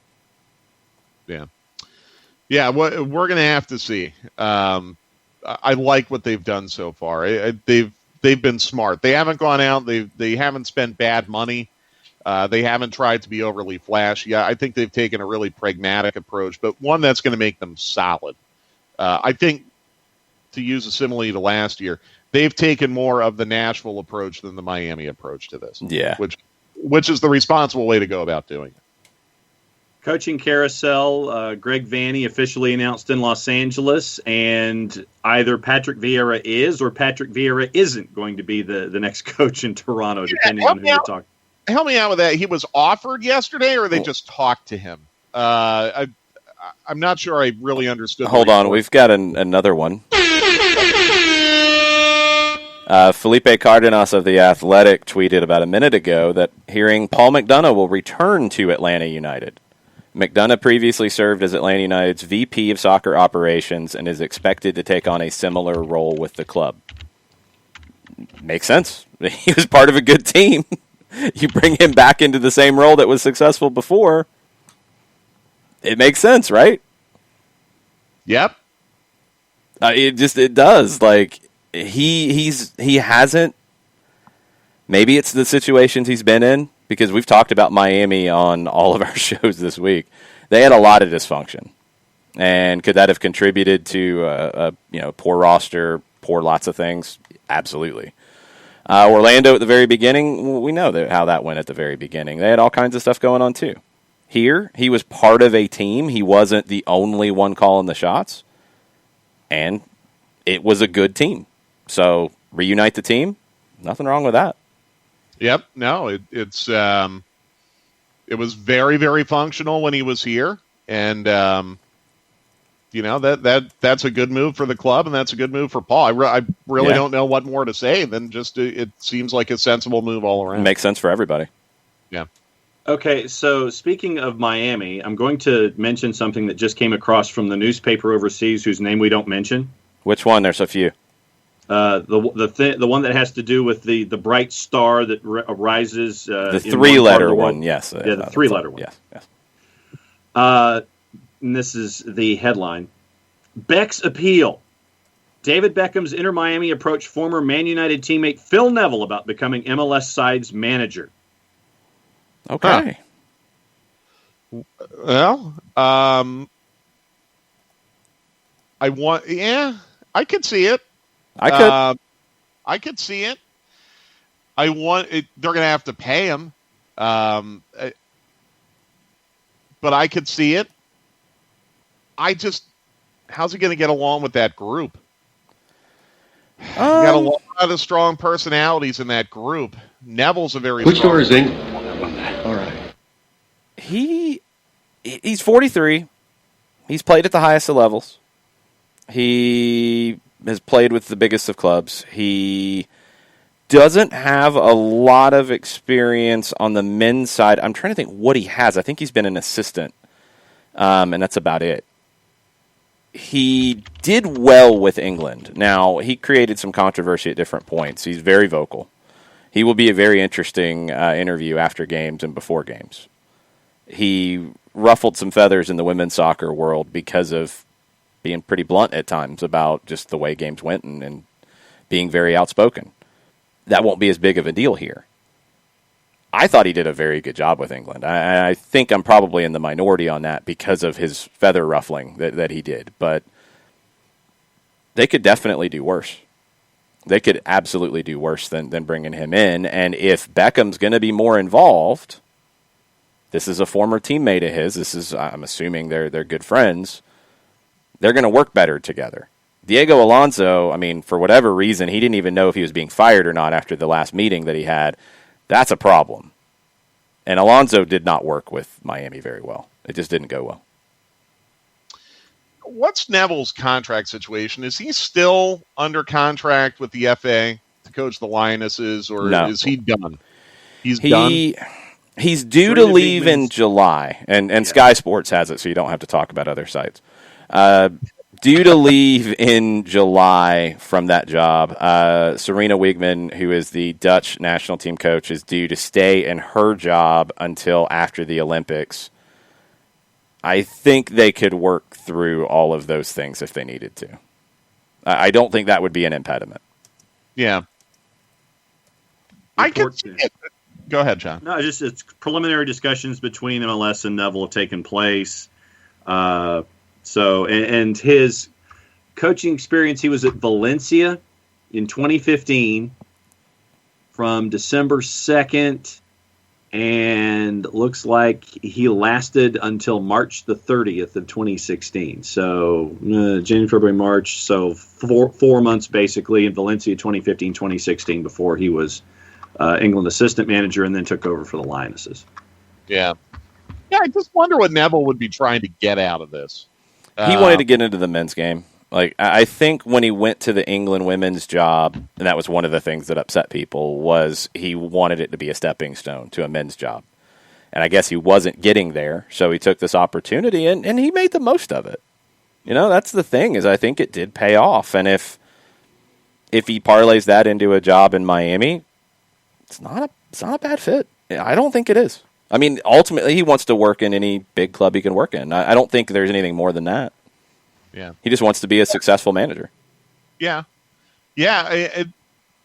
I could see it. I think, again, because he has a strong personality, he would be able to command respect. And the fact that he's played at the highest level probably would help him there, too.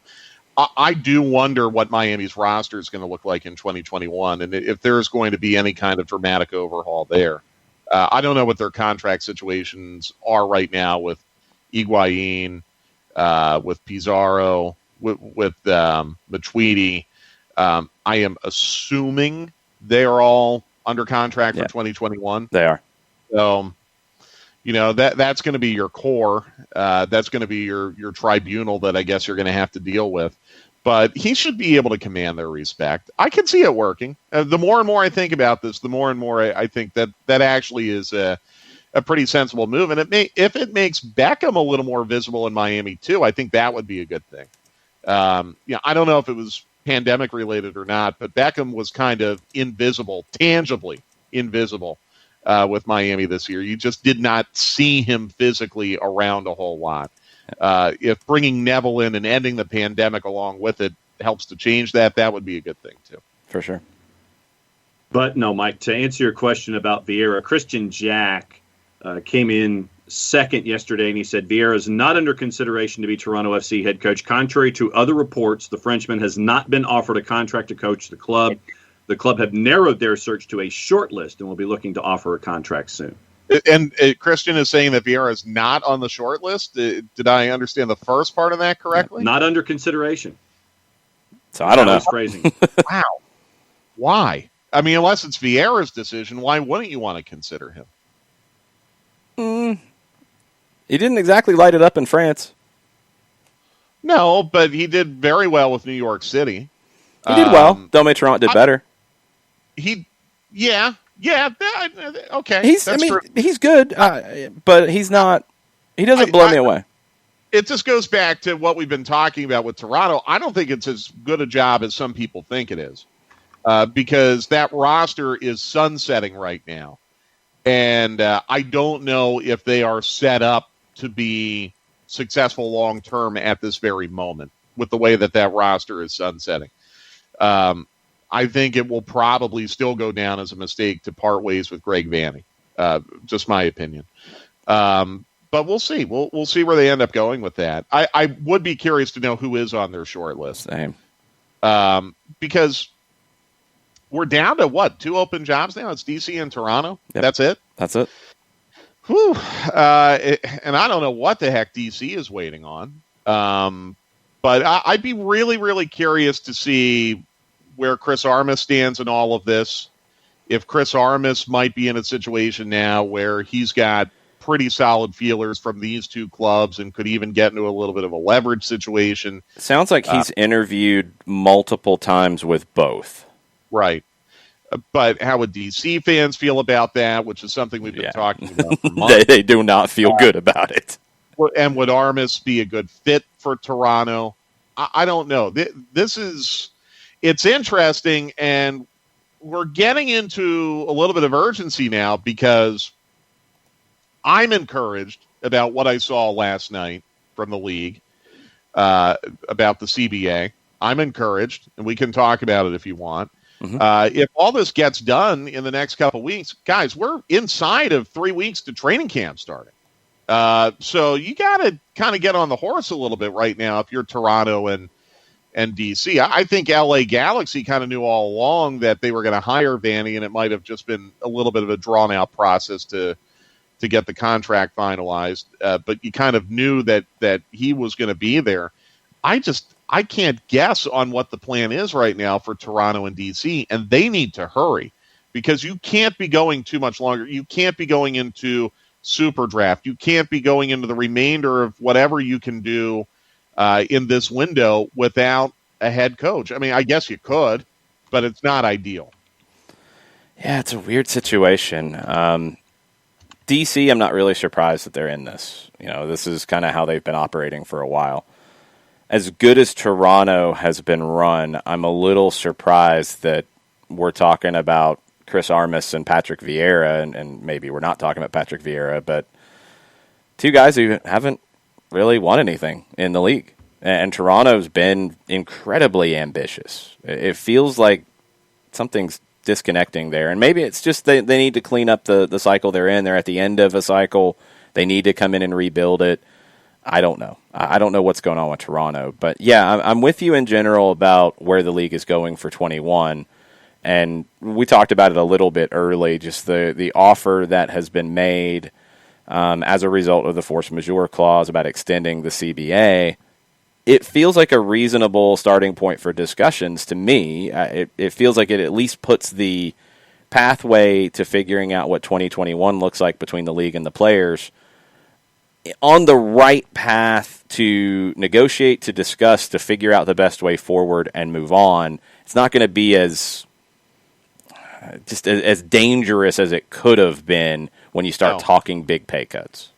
I'm totally with you. And when you say reasonable, I think that's a very key word, because if the league is saying, look, we are going to have 2 years of lost revenue, wouldn't it just be pragmatic to extend everything by 2 years to make up for the 2 years that you're losing and not cut pay? And I'll repeat again, Major League Baseball, their players took a pay cut, not on a per game basis, but they lost a lot of games. So they lost money. The National Basketball Association, their players lost money. Way more than 5%, by the way. The National Hockey League, same thing.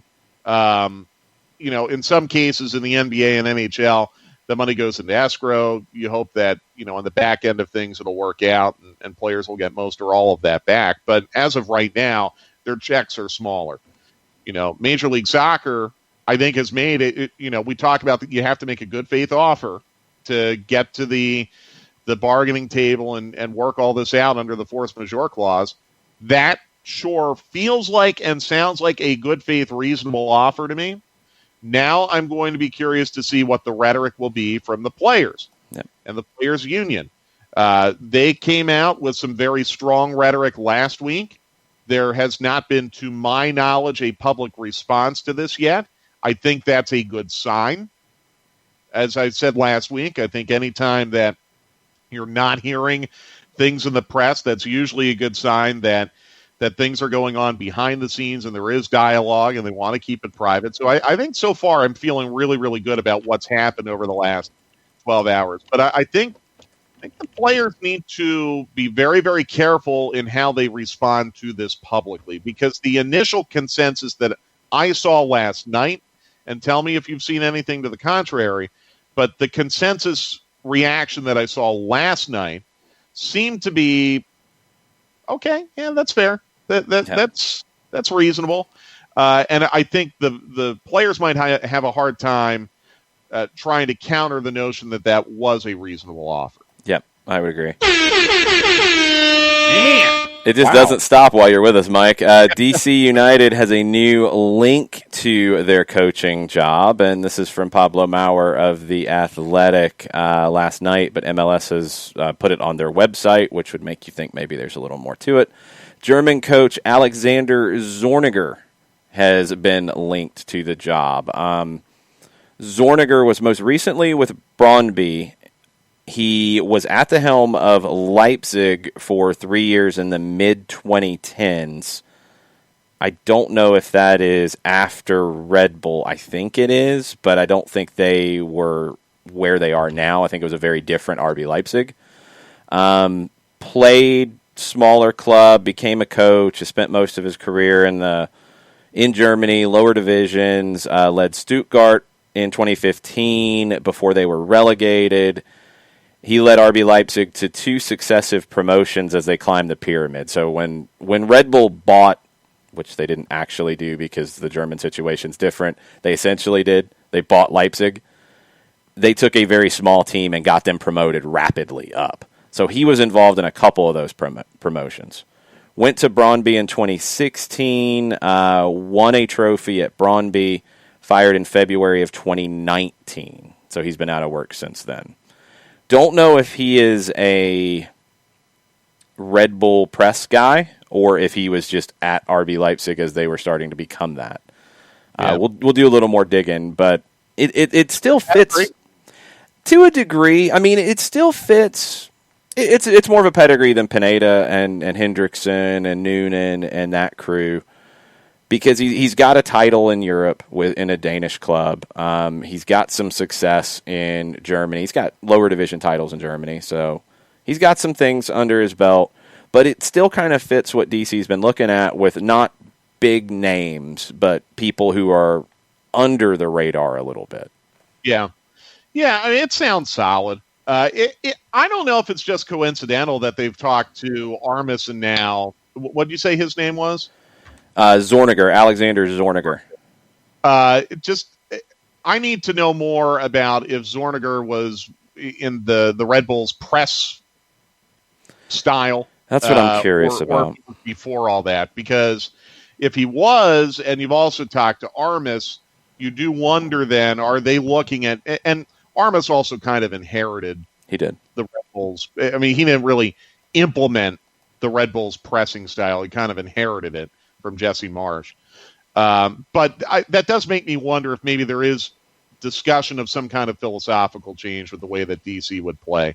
But on the surface, that sounds like a really good pedigree.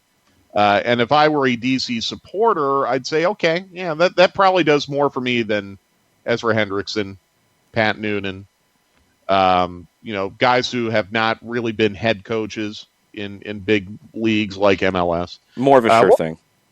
Yeah, we'll just have to wait and see. That's an interesting one. And then, then that really makes you wonder about Armis in Toronto.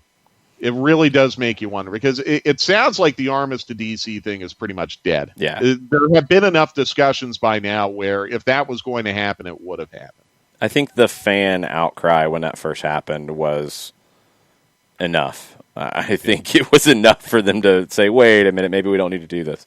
And this feels like a good move. Armis to Toronto, I just don't know how you sell it.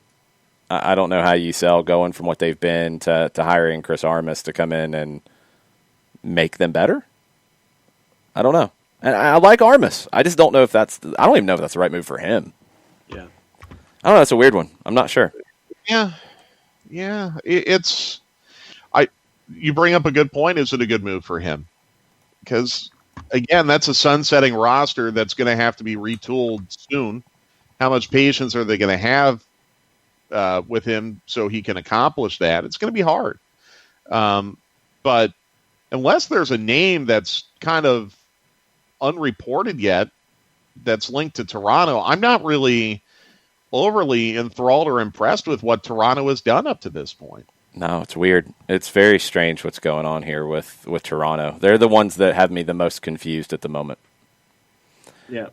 Vanny caught up with Kevin Baxter yesterday after the announcement came out, and here's the quote from Vanny discussing Toronto. He said, "The issue for me was not about money or terms or anything like that.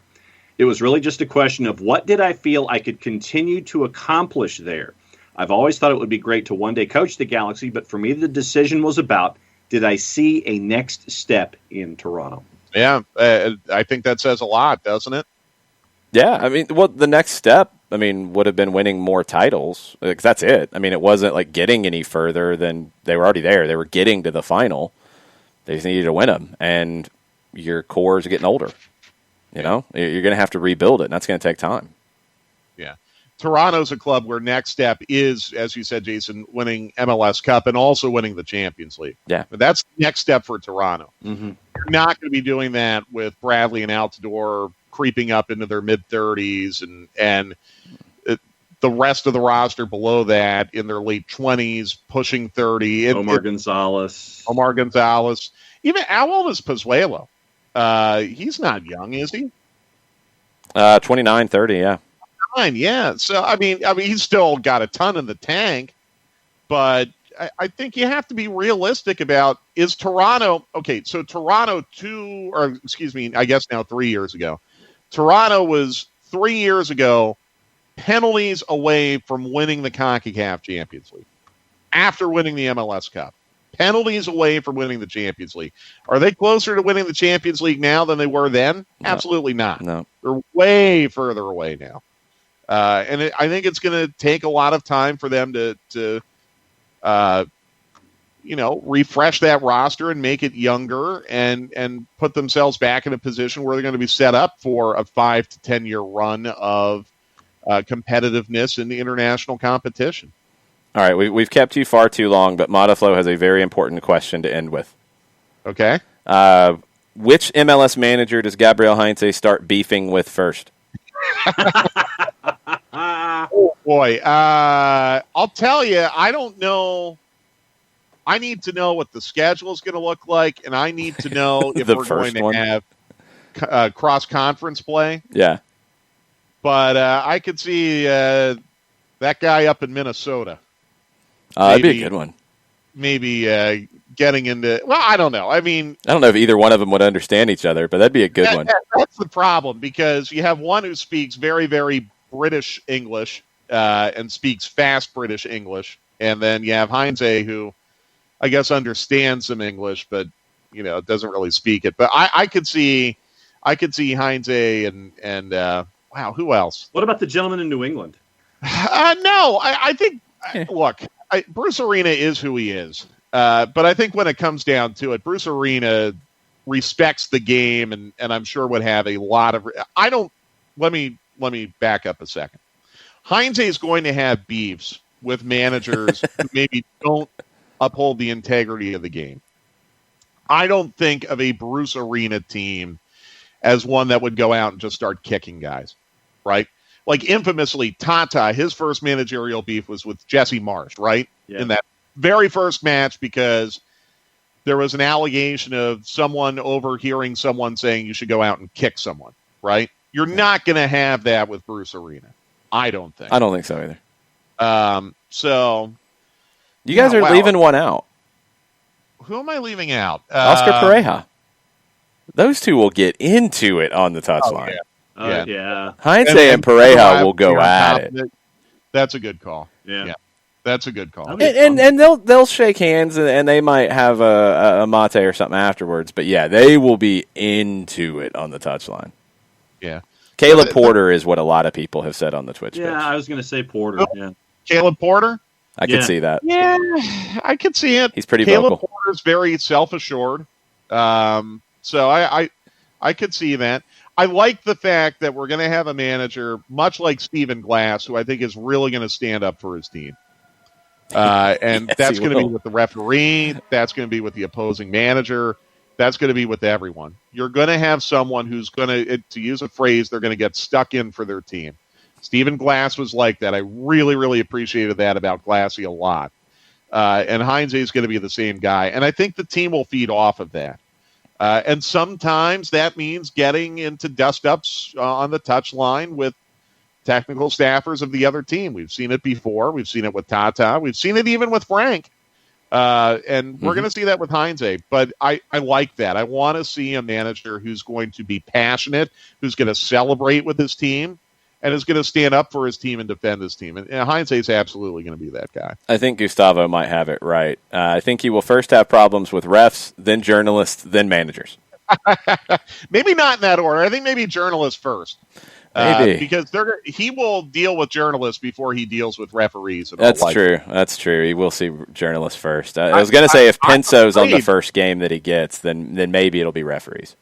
I'm afraid to even ask the guy a question right now. Like I don't want to say the wrong thing or have Justin mistranslate it, although Justin's very good with that, but I don't want something getting lost in translation and him, thinking I'm going to be an idiot for the duration that he has to deal with me. So I might dog. Yeah, I might just sit back and let everyone else ask the questions. But honestly, that's going to be my philosophy for the moment.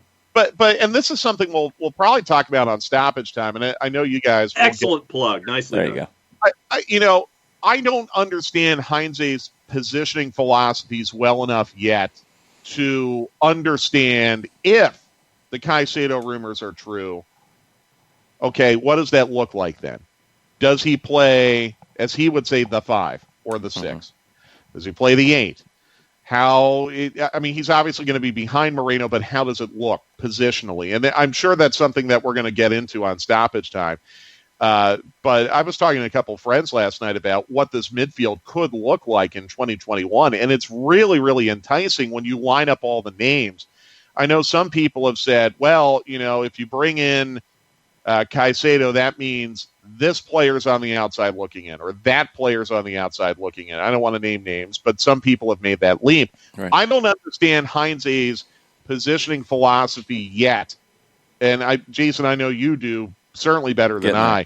I don't understand his positioning philosophy yet to make a declaration. Yeah, this is where he's going to play, and this is what it's going to look like. And yeah, this guy who has been playing there might be on the outside looking in, because I just don't know enough about it yet. Yeah, we'll jump into that in stoppage time. Maybe we'll have some more on Caicedo and any of these other rumors and news that are popping up around the league. It's been pretty active this morning. We'll see what else happens the rest of the day. Yeah, absolutely. And glad I could be on the Twitch pitch today. Yeah, thanks for hanging out. People were excited to see one of the dogs come in, too, for a minute. Oh, yeah. Yes, Clark. I don't know if you can see Clark behind me there. Yeah, people were very excited about Clark's seeing the pups. a little busy. So when I'm not on the computer, Clark always takes my chair. No, you take his chair. Yeah. Well, see, here's the thing. We have this conversation all the time here. I go to Clark. I go, hey, look, Clark, master, dog. Good luck on that. And he never understands. He always thinks it's the other way around. Right there with you, brother. Yeah, I'll give you your seat back, but you're going to have to rub my belly for like 5 or 10 minutes. That's trade-off. I That's have to negotiation. what's my motivation to give the chair? Exactly. Now, meanwhile, Fred is in the other bedroom still sleeping. I mean, he's probably in his 13th hour of sleep, which is good because he hasn't been sleeping well lately. So that's good. But it's like this constant negotiation. Like when I work at home, we call them staff meetings, where Clark will take my chair and Fred will usually be here on the floor.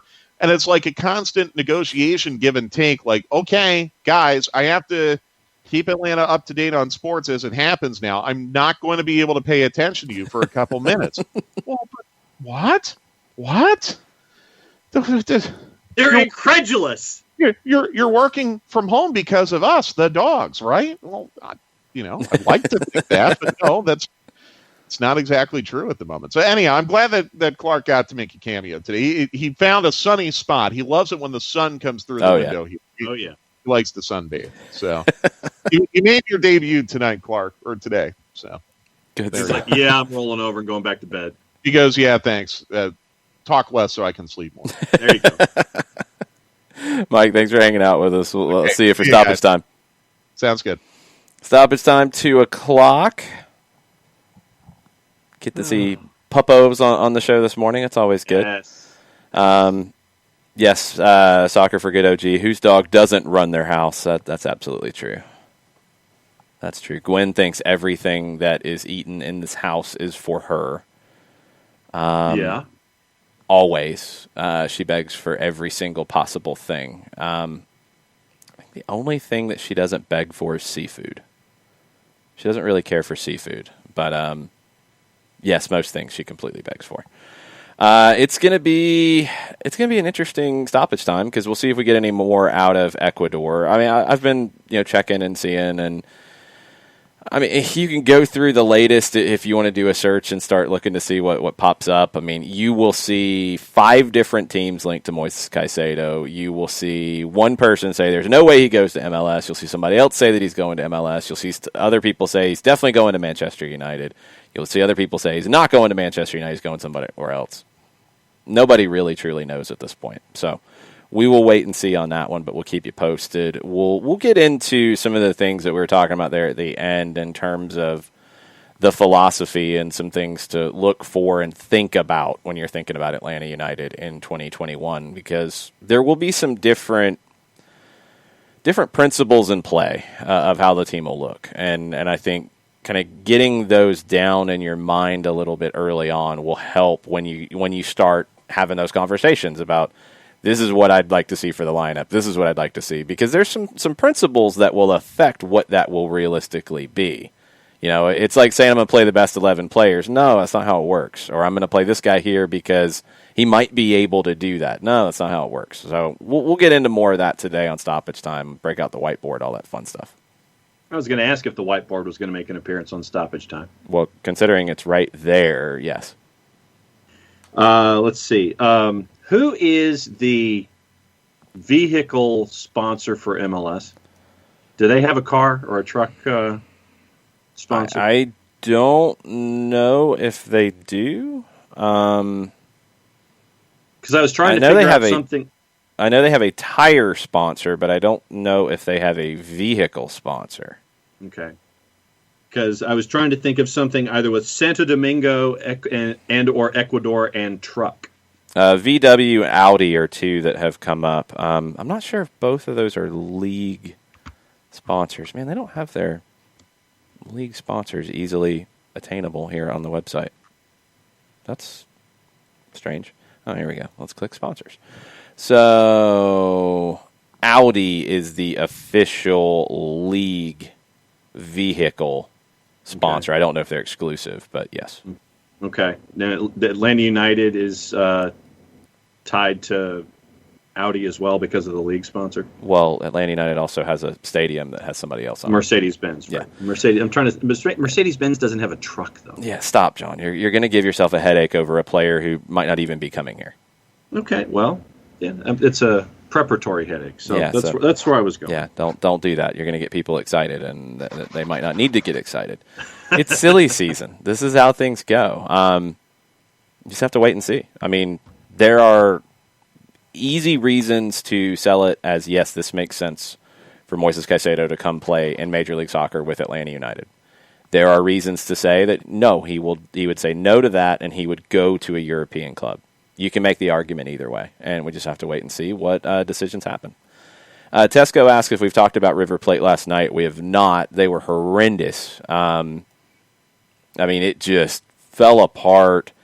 After a good 20 minutes or so, where they really needed to get a goal to show for it, Carrascal had a great chance early on that was saved right in front of him from inside the 6. And then they gave up a inexplicable kind of goal. I don't know if Armani just didn't call it. I mean, there's nobody in the stands. So if the goalkeeper's going to call it, you should be able to hear him. If he doesn't call it, then there's a problem, and you see what happens. He comes out, and he's going to grab it, and he kind of just like slides out, kicks the ball away. The shot's deflected. Armani doesn't handle it really well. You give up that first goal, you get punched in the mouth, and they struggled from there. And that's maybe the biggest surprise for me was you give up that goal, and they looked shaky after it. They give up a second one early in the second half, which is just unforgivable. Then you get the stupid red card for Carrascal, where it's a stupid foul, and he swipes at the guy as a kick. Didn't matter if he made contact or not. He did make some contact, but it's a red because he kicked at the player. It was just so stupid. And then you give up a third goal right out on the ensuing free kick. So you're done. Like, River's done. And I really wonder, after a year where, you know, let's go back to, they lost the Libertadores final, where it looked like they had it. They lost to Flamengo. Okay. Then on the last day of the Argentine Superliga season, they lose the league title, which they've not had in a little while. They lose it to Boca on the last day. Then you have the pandemic. Then you've been good in Libertadores play. You've been good in domestic play as well. But then on the weekend before this game, you blow a lead to Boca Juniors with a man advantage, and you lose that. You draw, but it feels like a loss. And then you go into this game, and when you don't get that early goal, and you had the chances to get it, look like the confidence was shot. Like, they look like they're shook. And they played like it after they played like it after they conceded. And they conceded a goal where it looked like they were shook. It's surprising, and it feels like maybe it's the end of a cycle, because River's not in a great financial position. They've had to sell players to balance their books, Pity Martinez being one of those. There's more they're going to have to make decisions on. De La Cruz is out of contract in the summer, and now you're going to have to make a tough decision on him. Can you renew it? There's others. Marcelo Gallardo. Does he stick around to rebuild, or does he say, you know what, I've rebuilt, and I've rebuilt, and I've rebuilt, and I've won as much as I can win. It's time for me to go. I feel like this could be the end of Rivers' run, where they've been this team, especially in CONMEBOL. they got some work to do, and they're not in a great financial position to do it. So, I don't know what their development looks like. I don't know what their academy looks like. If they've got players coming through, hasn't been as much of their focus. We'll have to find out if it is now, but I feel like this could be the end of River as that top team. And I feel like Gallardo needs to go. 5:15 is the other matchup, Boca and Santos. Boca is a minus 155. Santos is a plus 487 in the composite at Odds Portal, and your draw's a plus 275. Yeah, different situation here because Palmeiras has been one of the best teams in the Libertadores this season, and Santos has not been. Santos has struggled. Santos barely got out of the group stage where Defensa y Justicia gave up a really bad goal very late, and that's what put Santos through. Santos is struggling in league play as well. Boca is doing very well in league play. They got the opposite side of what happened on the weekend where River got punched in the mouth with the late goal that ends in a 2-2 draw. Boca punched them in the mouth. So Boca's got that momentum. Boca should take care of business. It really feels like a competition for Carlos Tevez right now. It feels like Tevez will put this team on his back, and I think Boca gets a 2-0 win. Yeah, I'm right there with you. I think Boca doesn't have any issues today. Manchester City might have issues, but they're still a plus 106 at 245 going up against Manchester United, who's a plus 250. We'll come back to that one real quick. Gustavo says, it seems wrong to argue with a given result. Neither River was great before, nor is it a disaster now. What if River wins next week? I don't see River getting through next week. They'd have to score 3. They'd have to win 3-0 to take it to penalties. They'd have to score 4 and not concede to advance without penalties. I don't see that happening. And no, one result doesn't make a team good or bad at all. It just doesn't. But this isn't one result. They've had a few here. Defensively, they've had some issues. And I look at the big picture with River, and I just don't know if they can sustain where they are. I think they have to make some moves. They've got guys coming up at the end of their contracts that they've got to make decisions on, or they've got to sell and figure out whatever they can do. I mean, I know that the situation with De La Cruz is really complicated because his former club in Uruguay, Liverpool, has I think 50% of his pass. So I don't know what that means if his contract runs out. I don't know what they do with that. I don't know what that means for River. I don't know. It feels like it's the end of a cycle for River. So this was their last big chance. They lost the league. They're now out of Libertadores at the semifinal stage, or they should be. They're not officially yet. They might not make it to the final for the Copa Diego Armando Maradona. That's a lot. And I think the roster is going to need some work. And I just don't know if Gallardo wants to do another cycle with them. And if he goes, because I think he's papered over the cracks a lot, if he goes, then I don't know what River looks like. They'll be able to get somebody. That's not a problem. But will they do as good of a job papering over the cracks as Gallardo has? I don't know. I'm not sure. I'm going to be keeping an eye on River. River's a really interesting situation. I think Boca's in a different one. At the moment, they are playing well. They do have that momentum. I think they'll take care of business against Santos. And it's looking like a Boca Palmeiras final is my guess. But we'll see how the game goes today. So, Gummy Bear Cup today, second semifinal, Manchester City, Manchester United. What are those numbers again? Plus 106 for Manchester City. Mm-hmm. Manchester United a plus 250, and your draw's a plus 273. I think it's a draw, and it goes to penalties. It was a draw last time these teams played. It's been pretty even the last 6 times they've played. Manchester United's got 3 wins. City's got 2, 1 draw. I think United is playing well, but I think City's playing really well. It should be a good match. I'm looking forward to it. It should be a really good match. But I think it's a draw, and it goes to penalties, and I will go with Manchester United getting through on penalties. That's my pick. I've got to go. I'll go the other way. I think that it'll be. I think Manchester City gets it in regulation. I think that it's probably. I can't go velvet driving slipper lock of the week. I think it'll be 1-0. and I think it'll be pretty tight. Both teams will have chances, but I think Manchester City gets one in the back, and it'll be De Bruyne. So that's my call. We shall see. Jason Nix goes 3-1 Manchester City. That one is at 245. Also at 245, you've got Milan and Juventus in Serie A, which should be a really good match. There are some questions about Juventus and who they could be missing due to COVID positives. Milan is a pretty sizable home underdog. Plus 252. Juve is a plus 118. Your draw is a plus 238, and we have matches that were a bunch of 9 o'clock a.m. kicks this morning as a part of the day. Yeah, Atalanta 3-0 over Parma is one of the bigger results. Roma 3-1 at Crotone. Lazio 2-1 at home against Fiorentina. Napoli and Spezia is at noon. Milan, Juve. I'm going to have that on one screen, and I'll have Manchester United and Manchester City on the other. Milan and Juve is on ESPN 2, and Manchester United, Manchester City is on ESPN Plus.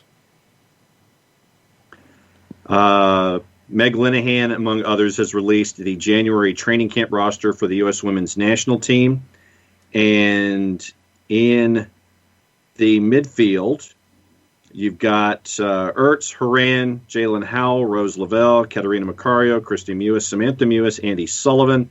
Up top, Carly Lloyd, Mallory Pugh. Megan Rapinoe is on the training camp roster, Sophia Smith, and Lynn Williams as a part of it. 4 keepers and 10 defenders as a part of that roster as well. Is there anything about games or anything coming up, or is it just a training camp?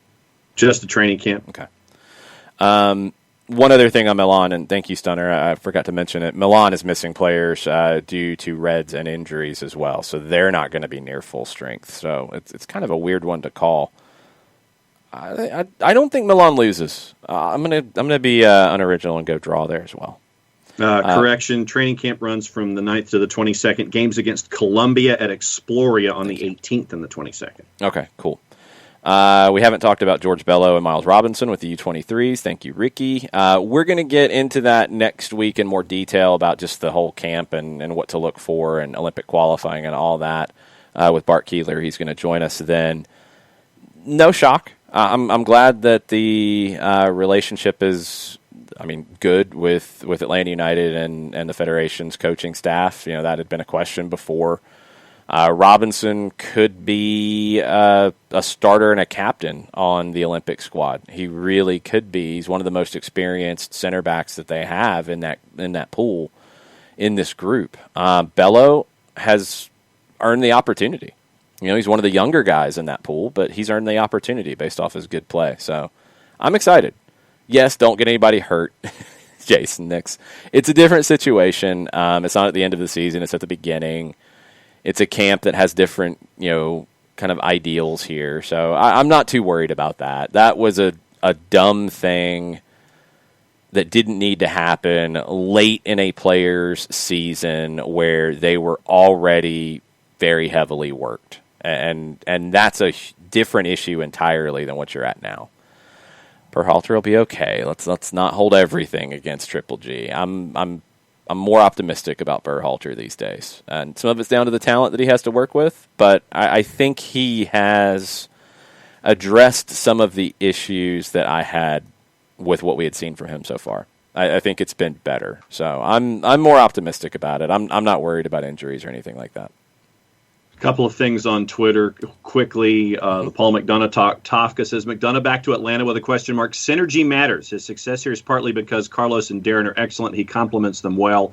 Clearly wasn't the case in Miami. It's a team. I mean, that's the thing. Is it's a team situation. Some people work better in team situations. Some people work better calling their own shots. And he was successful here in that situation. And they've rearranged the roles, and there's some different titles on things, and you brought in somebody to help manage the salary cap with experience from the NFL salary cap. So crunching numbers, that element of it. You brought in Jonathan Spector to help with international scouting. I don't think that took anything away. You can rearrange the roles again and reunite a group that worked really well together. I mean, those guys all got along really, really well, and they were very involved in building a good initial group of players. So I disagree, and I know people will completely argue with me about it, and that's completely fine. That, when McDonough left, everything went wrong with the player roster. I don't think it did. I think a lot of it's a pandemic, and a lot of it were things that were outside of your control. Just contracts were up, decisions had to be made. But you're bringing a group back together that works well together. That's the number one thing. If this happens, it makes sense for everybody. It makes sense for Paul. He goes back into a role that he's had success in, working with a group of people that he's had success with. For Atlanta United, you're getting a good asset back who's worked good with you before. So it just makes sense for everybody.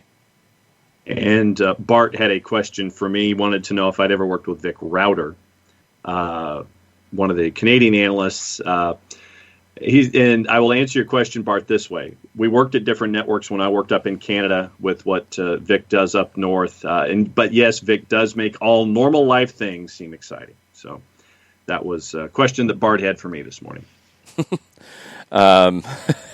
Michael Ruiz. I don't know why I've started using this either, Michael. I'm a little disappointed in myself. He said he strongly dislikes the Triple G nickname. I will die on this hill. It makes no sense. I get it, but it's dumb. I agree, and I've started using it, and I'm mad at myself. So I'll try to stop. I'll do my best to stop. Because I don't like it either, but it just started happening. I'm gonna work on it, Ruiz. I will do my best. Byrne says, do you guys think there will actually be an Olympics? I have no clue. It just seems tough to pull off. It's gotten tougher. This most recent, outbreak situation is hitting everybody around the world. I do think that while it is getting worse temporarily, the vaccines are going to help, and the vaccines are going to change it, and that's why I do think by that time you can be okay, but can you get everything done in the meantime to get there? That's the question. I don't know. I don't know from an athletic standpoint how many qualifying tournaments, how many qualifying events you've got to have in all the different sports. I don't know. I don't know how much they have to do. CONCACAF, I think, is planning on a March U23 tournament to determine their qualifiers. Okay. Can you do that in March? I don't know. I don't know those things. I think actually by the time you get to the Olympics, you'll be okay. And especially in Japan, you'll be okay. Getting there is the question. I don't know. I'll just have to see. We are officially caught up on the Twitter, sir. All right. Well, that's going to do it then. We will get more into all of this other stuff tomorrow on the show, and there's a lot of stuff. Hopefully we'll have some Caicedo updates. Hopefully we'll have some other MLS silly season updates. Maybe DC United will have a coach. Maybe Toronto will have a coach. Who knows? Maybe there'll be some more signings, trades, what have you. Maybe an update on the MLS negotiations with the Players Association. In the meantime, 2 o'clock we'll have stoppage time. Mike and I will be on Facebook.com/929thegame. You can watch that there. You can watch it back later, too, if you don't get a chance to see it live. And then we'll be back tomorrow morning. Thanks for hanging out. I'll probably be on the Discord for the Boca game and maybe for the other game tonight, Copa Sudamericana, where it is, I wanted to pull up the numbers on it before we get there. Hold on one second. Okay, what is it? Vella's a -116, Lanús a +322, and your draw's a +242 at 7:30. That should be a really fun match. And I know it's Sudamericana. It's the second-tier competition in CONMEBOL. Two teams that play well, two teams that play good soccer, two teams with a lot of young talent. Lanús had some success there with players coming to Atlanta, so you might want to look at Lanús. Should be a really good game, and it's on the BN Family Network. So I'll be at least popping in on the Discord throughout the night with Boca and with that all-Argentine match as well. So come hang out if you're a subscriber, if you're one of our Patreon members, if you can. And otherwise, we'll see you tomorrow morning. Thanks for hanging out with us. Mucha plata, y'all. Mucha plata, y'all.